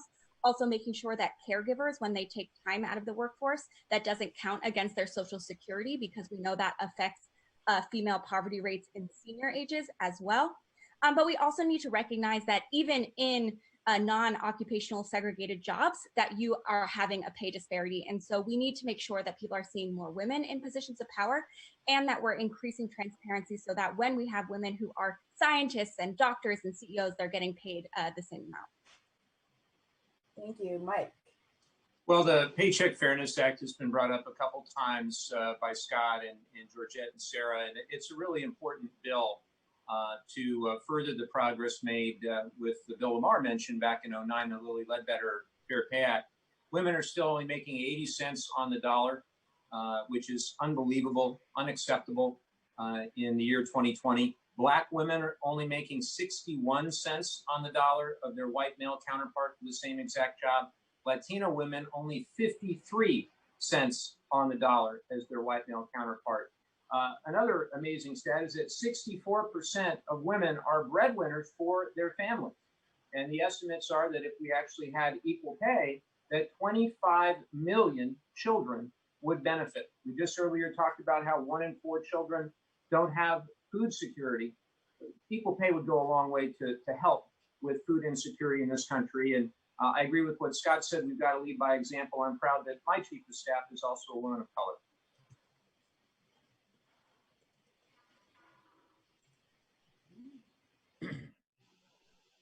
Let's move on. Jasmine, would you take 16? Okay. So San Diego's infrastructure is crumbling, especially in older neighborhoods and communities of concern. So what is your plan to get federal resources and funding to our local jurisdiction to allow the local governments to repair infrastructure? Let's start with Scott. Scott, you were unmuted and muted. I muted myself. One of the things I've been trying to do is connect what's important in San Diego to Washington. We brought a lot of money here. I'm talk about a few things I'm proud to have helped to make happen. One is the new border infrastructure at San Ysidro, which both makes it more efficient and safer. We've gotten over $1 billion of federal investment in military, including a new SEALs facility, improvements for the Marines at Miramar. We've raised the, I guess I would say that we've helped improve the airport, but one of the most important things we've done is probably the biggest infrastructure program in the county will be the Mid-Coast Trolley Line going from downtown up through my district to UCSD and UTC. That's a kind of a public local partnership, federal partnership that I worked on starting in when I was in the city council. So I think it's very important. I think we work together generally well as a delegation to make that happen. But I feel that I've taken a leading role in that and will continue to do that. Thank you, Georgette. Yeah, thank you. And actually, we want to thank our delegation for definitely fighting hard and bringing those resources to our region by advancing the allocation to improve our border crossing in Otay. That's going to be pretty significant. I'm excited that we're going to open up the extension of the trolley to UCSD. Currently, as I sit at the regional board that overlooks mobility, we are looking at adopting the 5 big moves. That's going to be transformational to our region, and it's focusing on environmental justice component to that vision. That's going to lead to improving the infrastructure in brown and Black communities. It's going to put people to work, and we need to ensure that there's a local hire component to that expansion of infrastructure improvement. We need to also reallocate more resources to CDBG, which is money that is allocated to invest in our low-income communities. That's a program that is very critical for our region, and we need to reinvest more resources to ensure that that money is getting spent in our communities to ensure that we are upgrading the infrastructure that is still far or old and is not allowing for new revitalization to occur. Thank you, Sarah. Yeah, this is a huge issue we know for our region, and I'm grateful to Scott and Mike for so much of the leadership you all have shown on this. At the beginning of the Trump presidency, Congress kept saying we were going to get an infrastructure package. It's Infrastructure Week. I'm hopeful that the new Congress will actually get an Infrastructure Week and we'll be able to pass the big infrastructure package that we know our country needs. I think that needs to include $650 billion of direct federal government assistance in infrastructure projects and creating a national infrastructure bank that is able to leverage public dollars with private investment. We also need to modernize the public evaluation formula for these projects. So many of projects currently already are actually old and probably not aligned with our climate goals now. And so making sure that we're getting climate-friendly projects shovel ready, so when we do get that infrastructure package, they're ready to go. And then streamlining permitting, breaking down silos, and making sure that we're taking into account climate change and carbon emission in our merit-based competitive grants. Thank you. Mike. Well, first, I'm, like Scott, very proud of what we've been able to bring to our region in terms of federal resources. About $250 million to Camp Pendleton to help the Marines and sailors with their readiness and preparation and the standard of living for our military families. We also work closely together on a bipartisan basis to get $300 million for the infrastructure at the border as part of the U.S.-Mexico-Canada trade agreement to clean up the pollution in the Tijuana River Valley. Very proud of that. And then a whole host of projects. I have a coastal district, so everything from the Del Mar Bluffs to Encinitas and Solana Beach all the way up the coast. We've got an Army Corps funding for planning, engineering, design, and actual construction of a number of those projects along the rail corridor, one of the most strategically important in the country. In terms of on a go-forward basis, Sarah is right. Every week has been Infrastructure Week. We passed the Moving Forward Act, HR 2, $1.5 trillion bill in the House, and it included an amendment that I led for $3.4 billion for VA infrastructure to modernize all the Veterans Affairs facilities that would include La Jolla and others throughout our region. Very proud of that. But make no mistake, this is a moment where, with the economic crisis, we need to create millions of jobs for the future. We have the opportunity to do it with infrastructure. And I hope we look back at this period of time and know that we were not the Herbert Hoover of our day, but rather more with the FDR mentality of creating great public works projects that'll yield long-term economic growth for our region, for the country, so we can lead again on 21st century infrastructure. Thank you. Amar. Yeah, this is a big important thing for me. Thank you, Scott and Mike, for the work that you've done, your leadership. I was really hoping, maybe I'm naive, but I was hoping that Trump and Chuck Schumer and Nancy Pelosi, when they were in the White House together talking about the $2 trillion investment in infrastructure, I was clinging to hope that we could do something about that. The last time we had an infrastructure plan that big and bold was under Eisenhower, where he deferred defense funding for the interstate highway because it was a national security need. And I think that infrastructure again today is a national security need because the Defense Department has said the biggest threat that we face on this planet is climate change. And that's not an abstraction for me. I literally had to evacuate myself and my family 2 weeks ago from Hamul because of the fires. And I could tell you personally, when those things happen, roads on our streets, roads in our district end up looking like parking lots. First responders can't get in and people can't get out. And it becomes a threat to people's livelihoods. So I want to invest in infrastructure boldly. It'll create jobs and create security for everybody. And we have the template to do that in a big, bold way from President Eisenhower. I think we're called once again to deal with our infrastructure needs, not because it's a need to do, a nice to do, but a need to do and a national security imperative for us in our country. Thank you, Jim.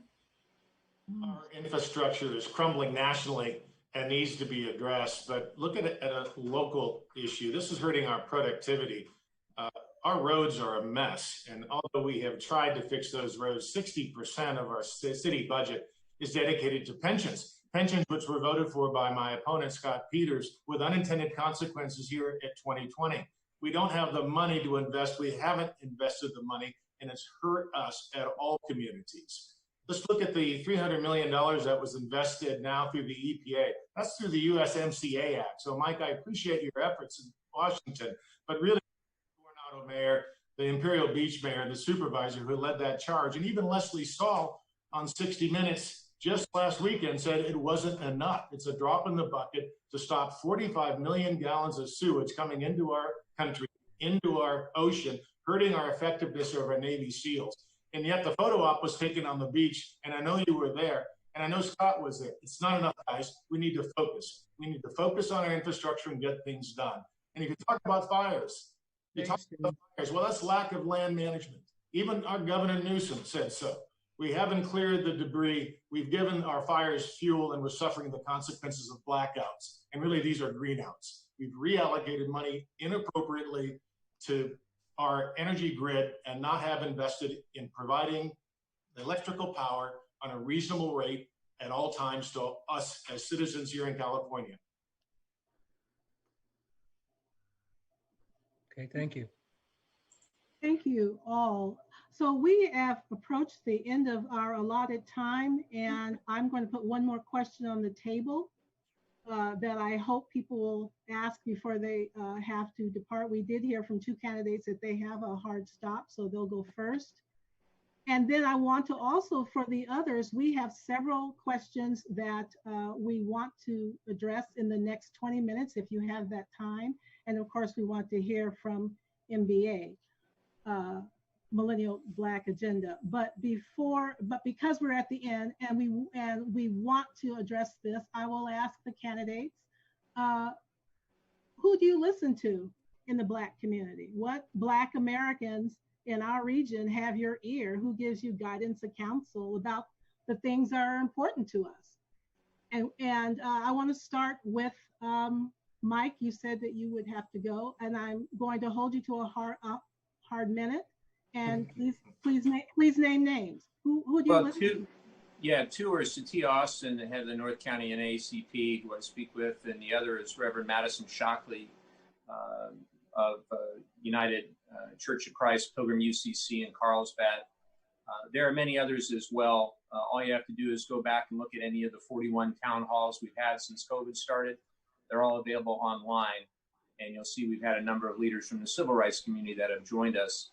I guess that's longer than 2 words, though. Excellent. I'm not 2 words. I just said be brief. So let's try to keep everyone. If you got a long list, take more time. But if you can keep it to 20 seconds, please do. Thank you, Mike. You did say you had a hard stop. Scott, you also indicated that you had some time constraints. Who do you listen to? Thanks. Cheryl, I have about 10 more minutes, but I'll take the question. We'll keep you, but you can answer. I'm personal friends with Janice Brown, who's led the Inclusivity Initiative at the Economic Development Corporation. meet regularly with Ray King of the Urban League. Went to John Warren's office, sat down with him, talked with Rudy Johnson, met periodically with Bruce Mayberry, the Black Chamber. Just recently talked to Ben Kelso, the Black Police Officers Association. Even though my district is not probably the center of the African American population, I believe it's a part of the region, and so I've tried to maintain a lot of contact. I think particularly in the context of this policing discussion, it's more important than ever. Thank you. Georgette. I'm influenced, and I have a great relation. I'm sorry, Jim. I said Georgette. Unless you have to go. Did you? I do not, and I apologize, Georgette. No worries, Sorry. no worries. Yeah, I actually, thank you, Cheryl. I got a little. I want to actually drill down on something else you said, but we're going to save you for a second. Georgette. All right.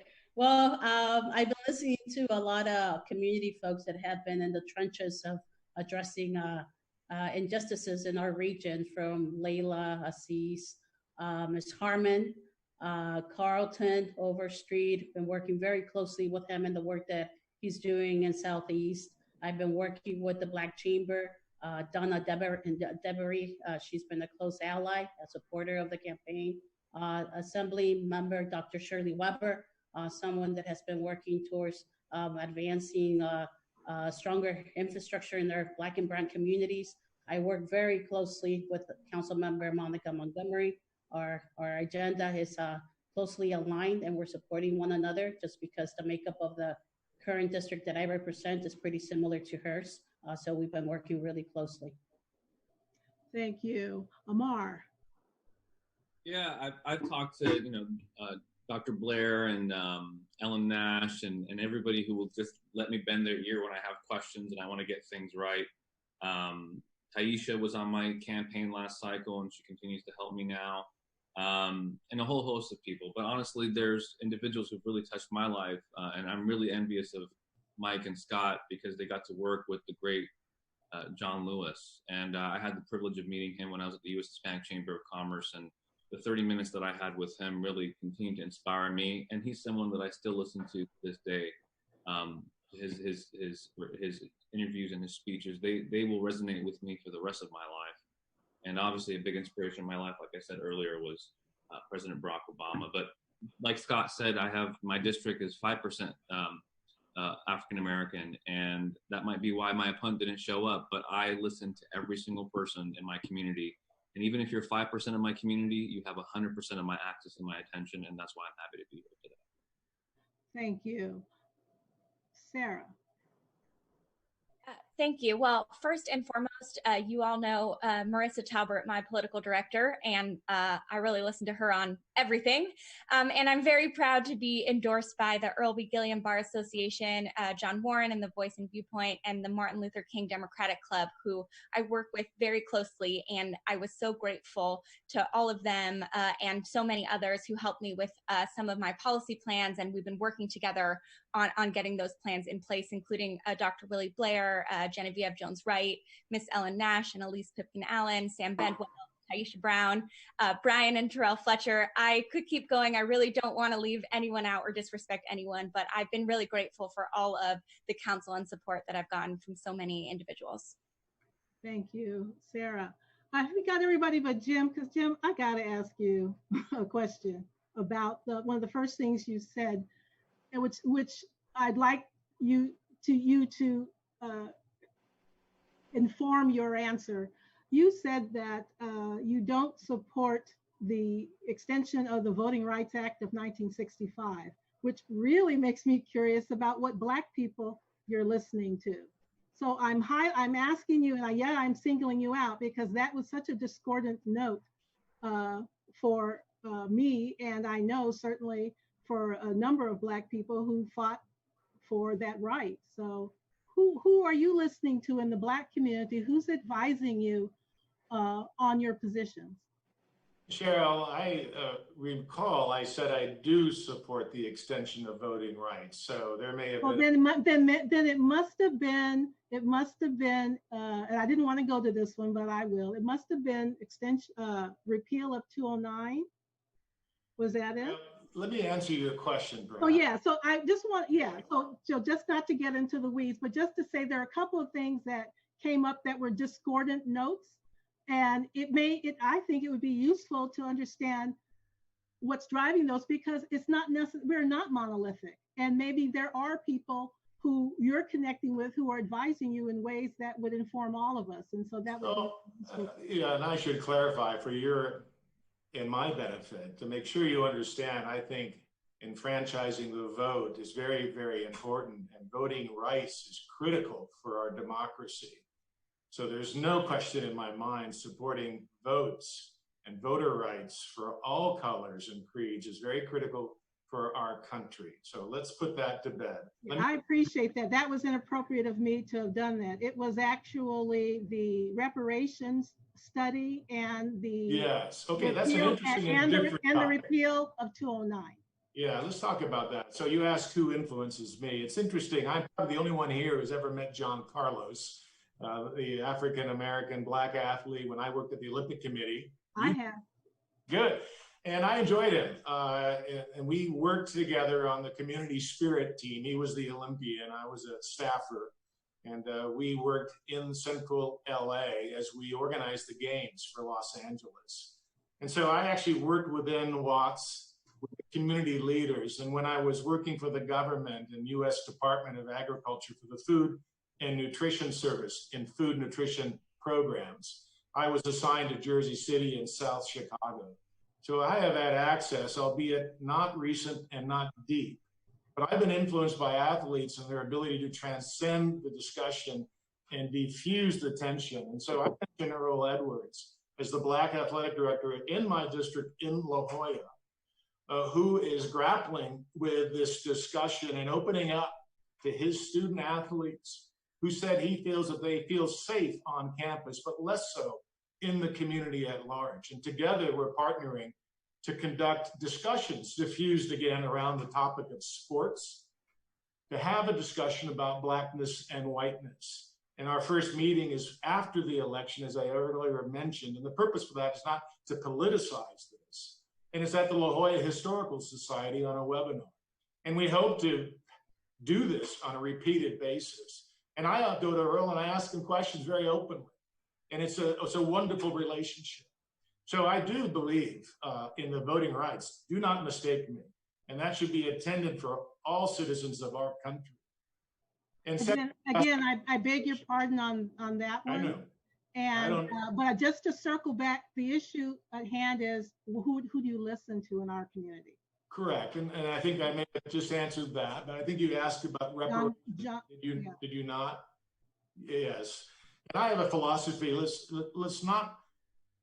Reparations to me are not going to solve our issues. It's another form of a transfer without programmatic support for areas that need help. And I mentioned school vouchers as one in particular, to lift up the Black community and those who aren't getting educated, to provide vocational training that is necessary.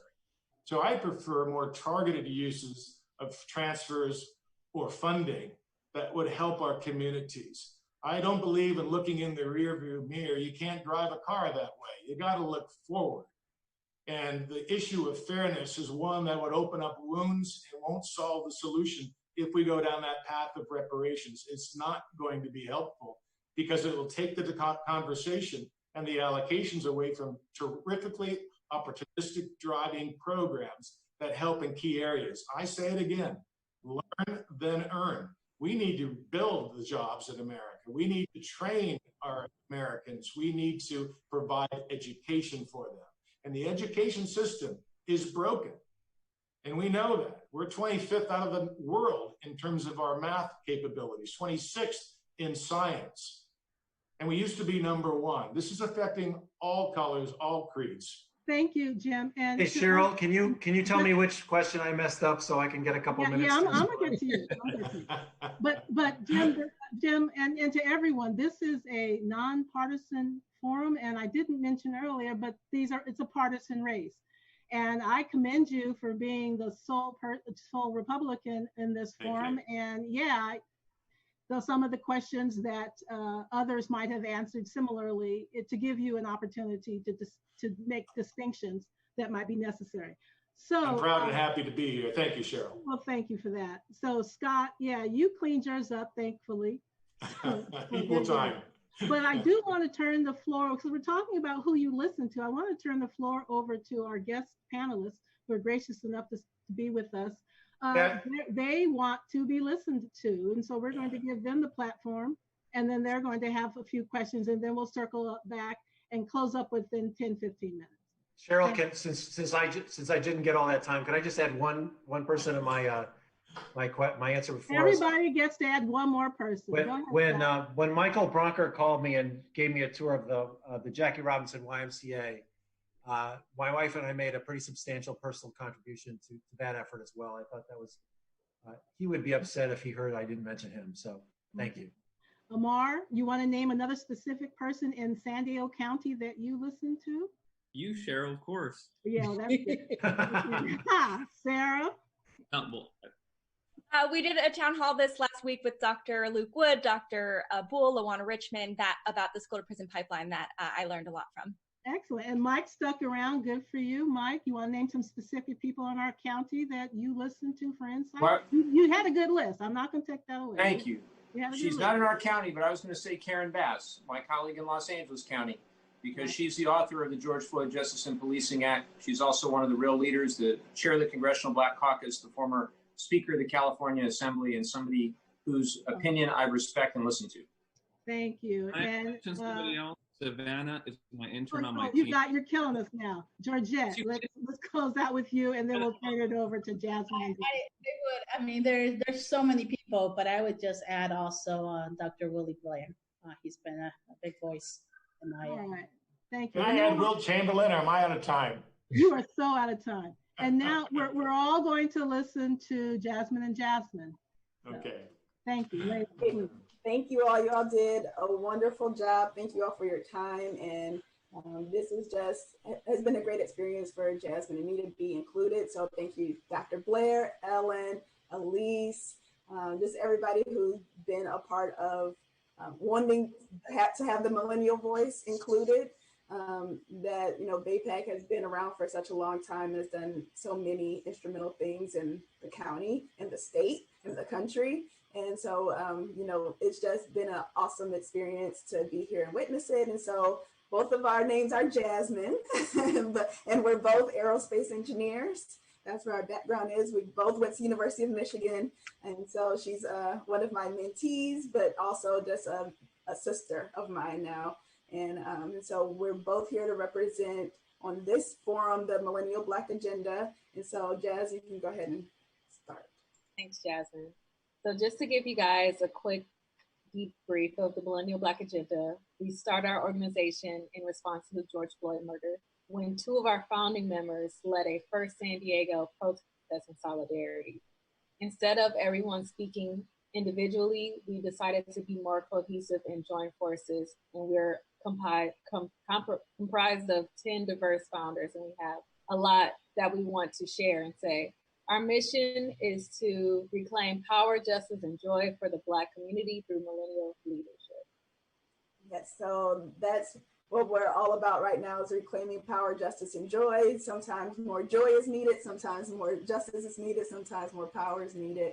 And we're having our first inaugural event where we're going to talk more about our 5 pillars and just get to know us, in the leadership team. We're all diverse, but we're all San Diego Black millennials. And our first event is this Thursday, September 24th at 6 p.m. It's virtual on Zoom, and you can find more info in our bios on Instagram and Facebook. That's how we actually got started as a group, was through an Instagram group. And we've been having consistent meetings since we convened in June.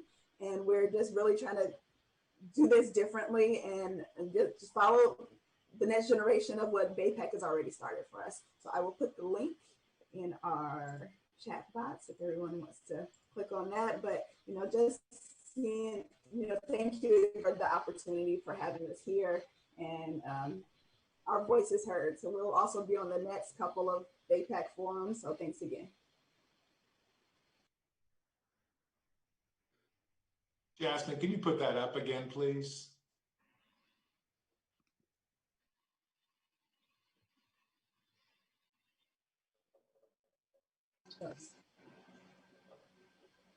I think we're going to have Elise close us Thank out here.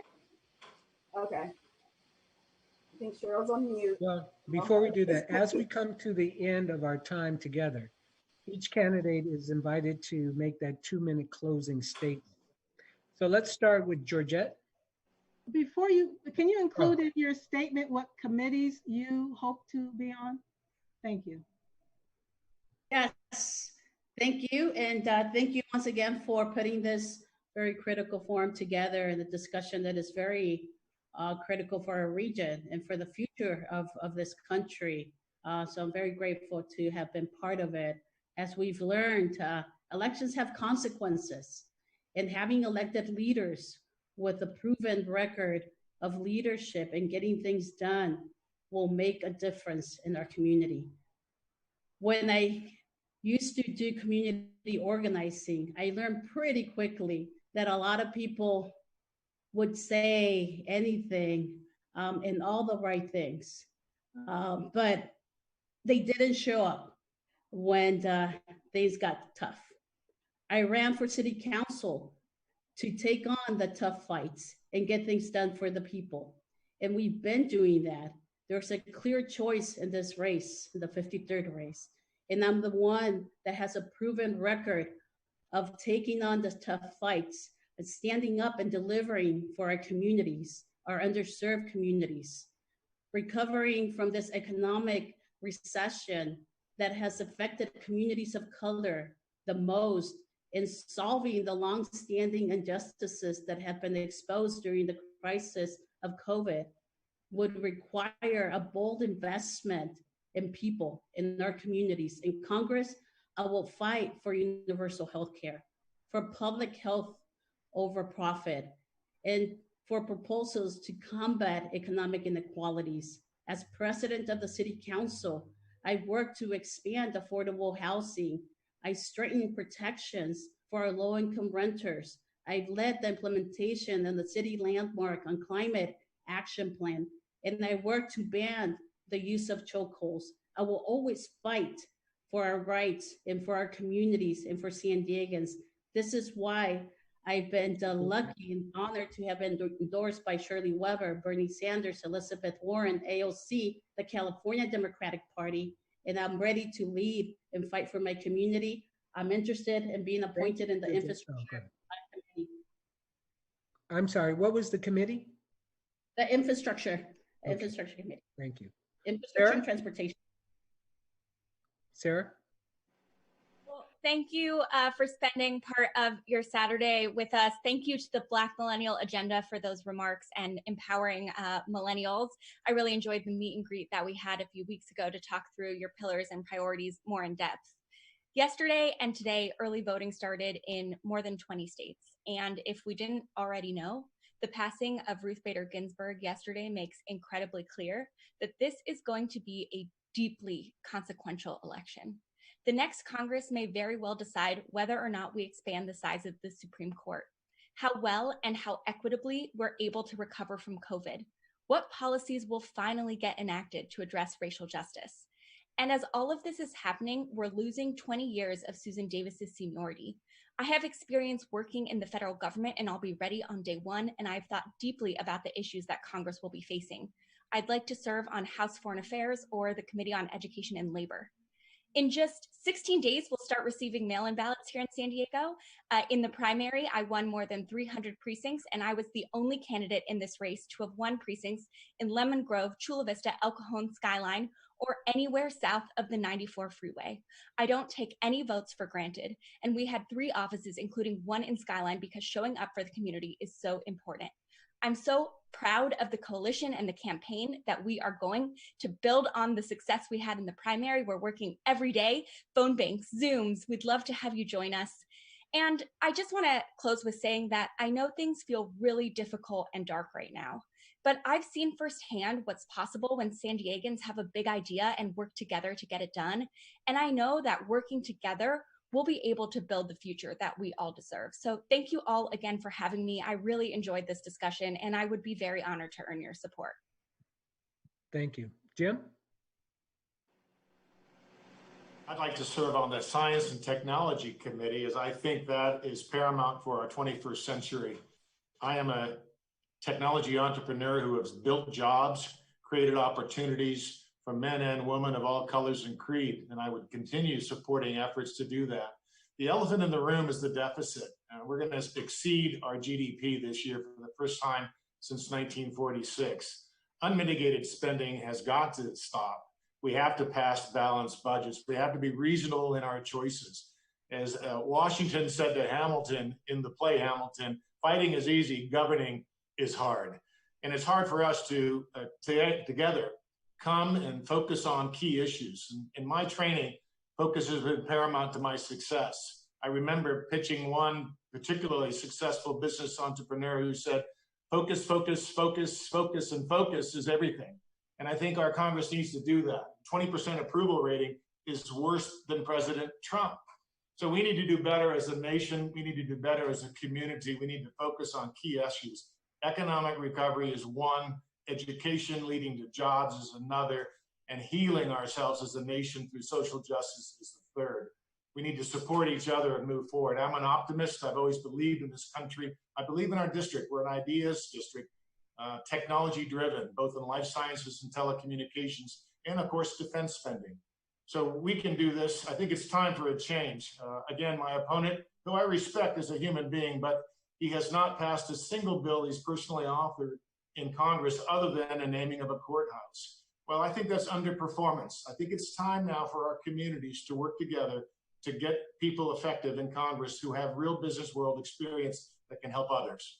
Thank you. All right. Scott?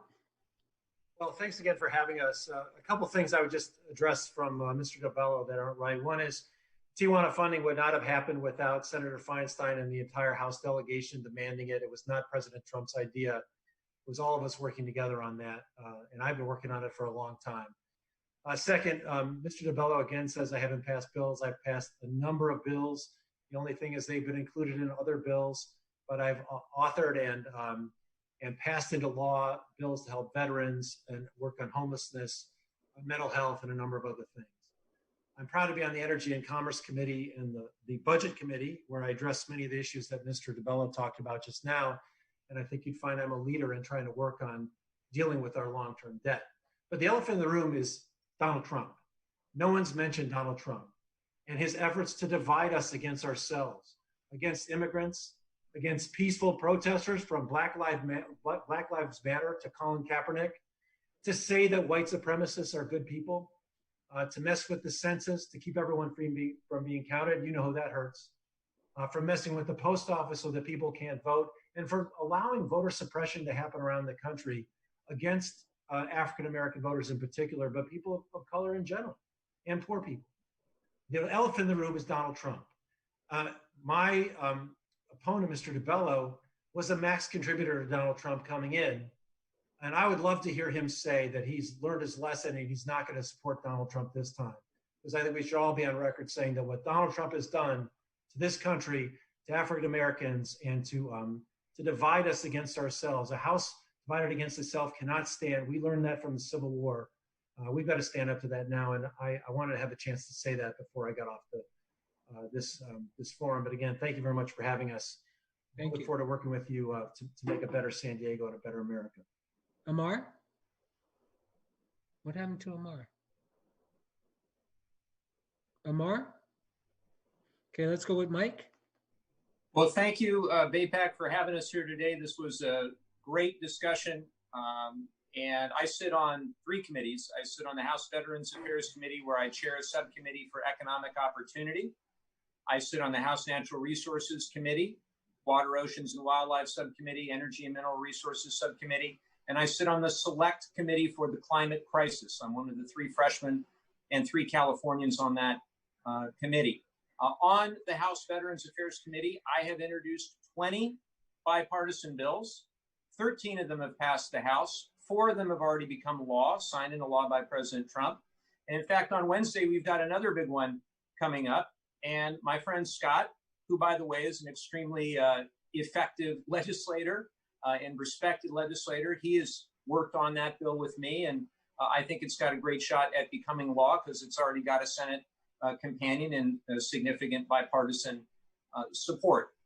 I have tried in my first term to address the challenges that our community faces, that real people are facing every day. And I am fortunate to represent an amazing community, but there are some real disparities in our district. We've got areas, as I mentioned, of immense wealth, and we've got areas that are really struggling.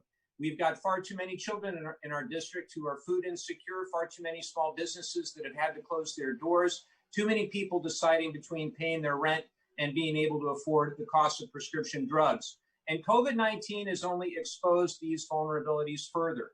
But even before the pandemic, 53% of Americans didn't have enough for an emergency, any emergency savings. 34 million lacked paid sick leave. 21 million, as I mentioned before, lacked broadband access. 28 million lacked healthcare. Now 30 million lack healthcare in the United States of America. And these numbers are getting worse. So what we see now are these four crises, as actually Sarah laid out: public health crisis, economic crisis, racial injustice crisis, and climate crisis. And we need people who are going to solve the problems and work together to get things done, not who are going to further divide and distort and tell lies to the American people rather than leveling with the American people. We have almost 200,000 people who have died from COVID-19. It didn't have to be this bad. We need real leadership in the White House, the House, and the Senate. And I look forward to working with you over the next 45 days. Let's get it done. Thanks for having me. Thank you. I'd like to thank all of you for your time and participation as candidates. Remarkson, sorry, I just came back. Pardon me, Amar is back. He had. Oh, My Wi-Fi went down. okay. The Russians, I don't know. All right, we can't see you, but go. Oh, okay. Go ahead. I see you now. Well, I just wanted to say thank you all for having me. I wanted to also give a big shout out to Savannah, Patrick, and William, my interns who helped brief me. And I hope I made you kiddos proud. And, you know, this is real for us. I'm, you know, the only candidate here who's trying to run in a district where we don't have a congressman now. So we've been battling a pandemic, an economic crisis, the likes of which our generation has never seen without a congressman. And I hope to make up for lost time. And like I said earlier, the African-American community makes 5% of my district. And I want you to know you have 100% of my access. And even though some of you don't live in my district and you can't vote for me, I'll be voting for you in Congress. And I think that's the big takeaway. All of us go to Washington to represent everybody, regardless of your views or your views. And really what got me into running for office in the first place is I got sick and tired of politicians who look down to people I've looked up to my whole life, the hard working class people who built this country and put everybody on their back, whether it was my working class mom who raised me on her own. She deserves not just equal pay, but double pay for raising me. I was a pain in the butt. And she raised me on her own and worked super hard. And she's a Latina who did not make the same as other men did that she worked with. So I understand the struggles that we go through. I've lived it, and I've been fortunate enough because of a beloved community to be able to run for Congress. And as the first Latino Arab American to be in Congress, I won't forget where I came from. I won't forget who I served. And I promise every single day, all 800,000 people in my district, the 300 million of us in this country, you will have my ear, and I will take your voices. I will take Savannah's voice, Patrick's voice, and William's voice with me to Congress, and every single day I'll be fighting for them and not the special interests in Washington that have hijacked many of our members of Congress. Not the ones who are here, fortunately, which is why they should get reelected, but many people in Washington. And those who want to go back, like Darrell Issa, who has no business being anyone's congressman. He doesn't even live in this district. And I'll make sure to fight every day for the families of my district as if they were my own, because they are. Okay, and once again, I'd like to thank all of the candidates for showing up Kevin, today. may I just interrupt? I'd like to accept Scott's challenge to debate him. We've talked about 3 more debates, and Scott, I think it'd be a perfect opportunity for us to continue the discussion. I'm not running against President Trump, I'm running against you, and I think it's incumbent upon both of us to have this dialogue. So I appreciate the challenge. Love to take you up on 3 more debates. What do you say? I do think it's important to say who you're for president, Jim. Okay, let's move on. So thank you again for participating. And I'd like to thank the audience, all of you who dialed in and paid attention to this particular forum. I wish we had more time. There were so many more questions, great questions, that we didn't get a chance to get to because we ran out of time. But I want to thank you in advance and encourage everyone, panelists, candidates, all of those of you voters who tuned in, to vote. And remember, as it was said, in 16 days, the ballots go out, and we want to make sure that everyone votes this time. So now I'll turn the program over to the Vice President, Elise, for closing remarks. Elise, you're on. Elise. This has really been a wonderful experience, and I'm sure all of our viewers will go to the polls as informed viewers. And if there's anything you've forgotten, you can always go back and watch this entire thing on Facebook Live or YouTube.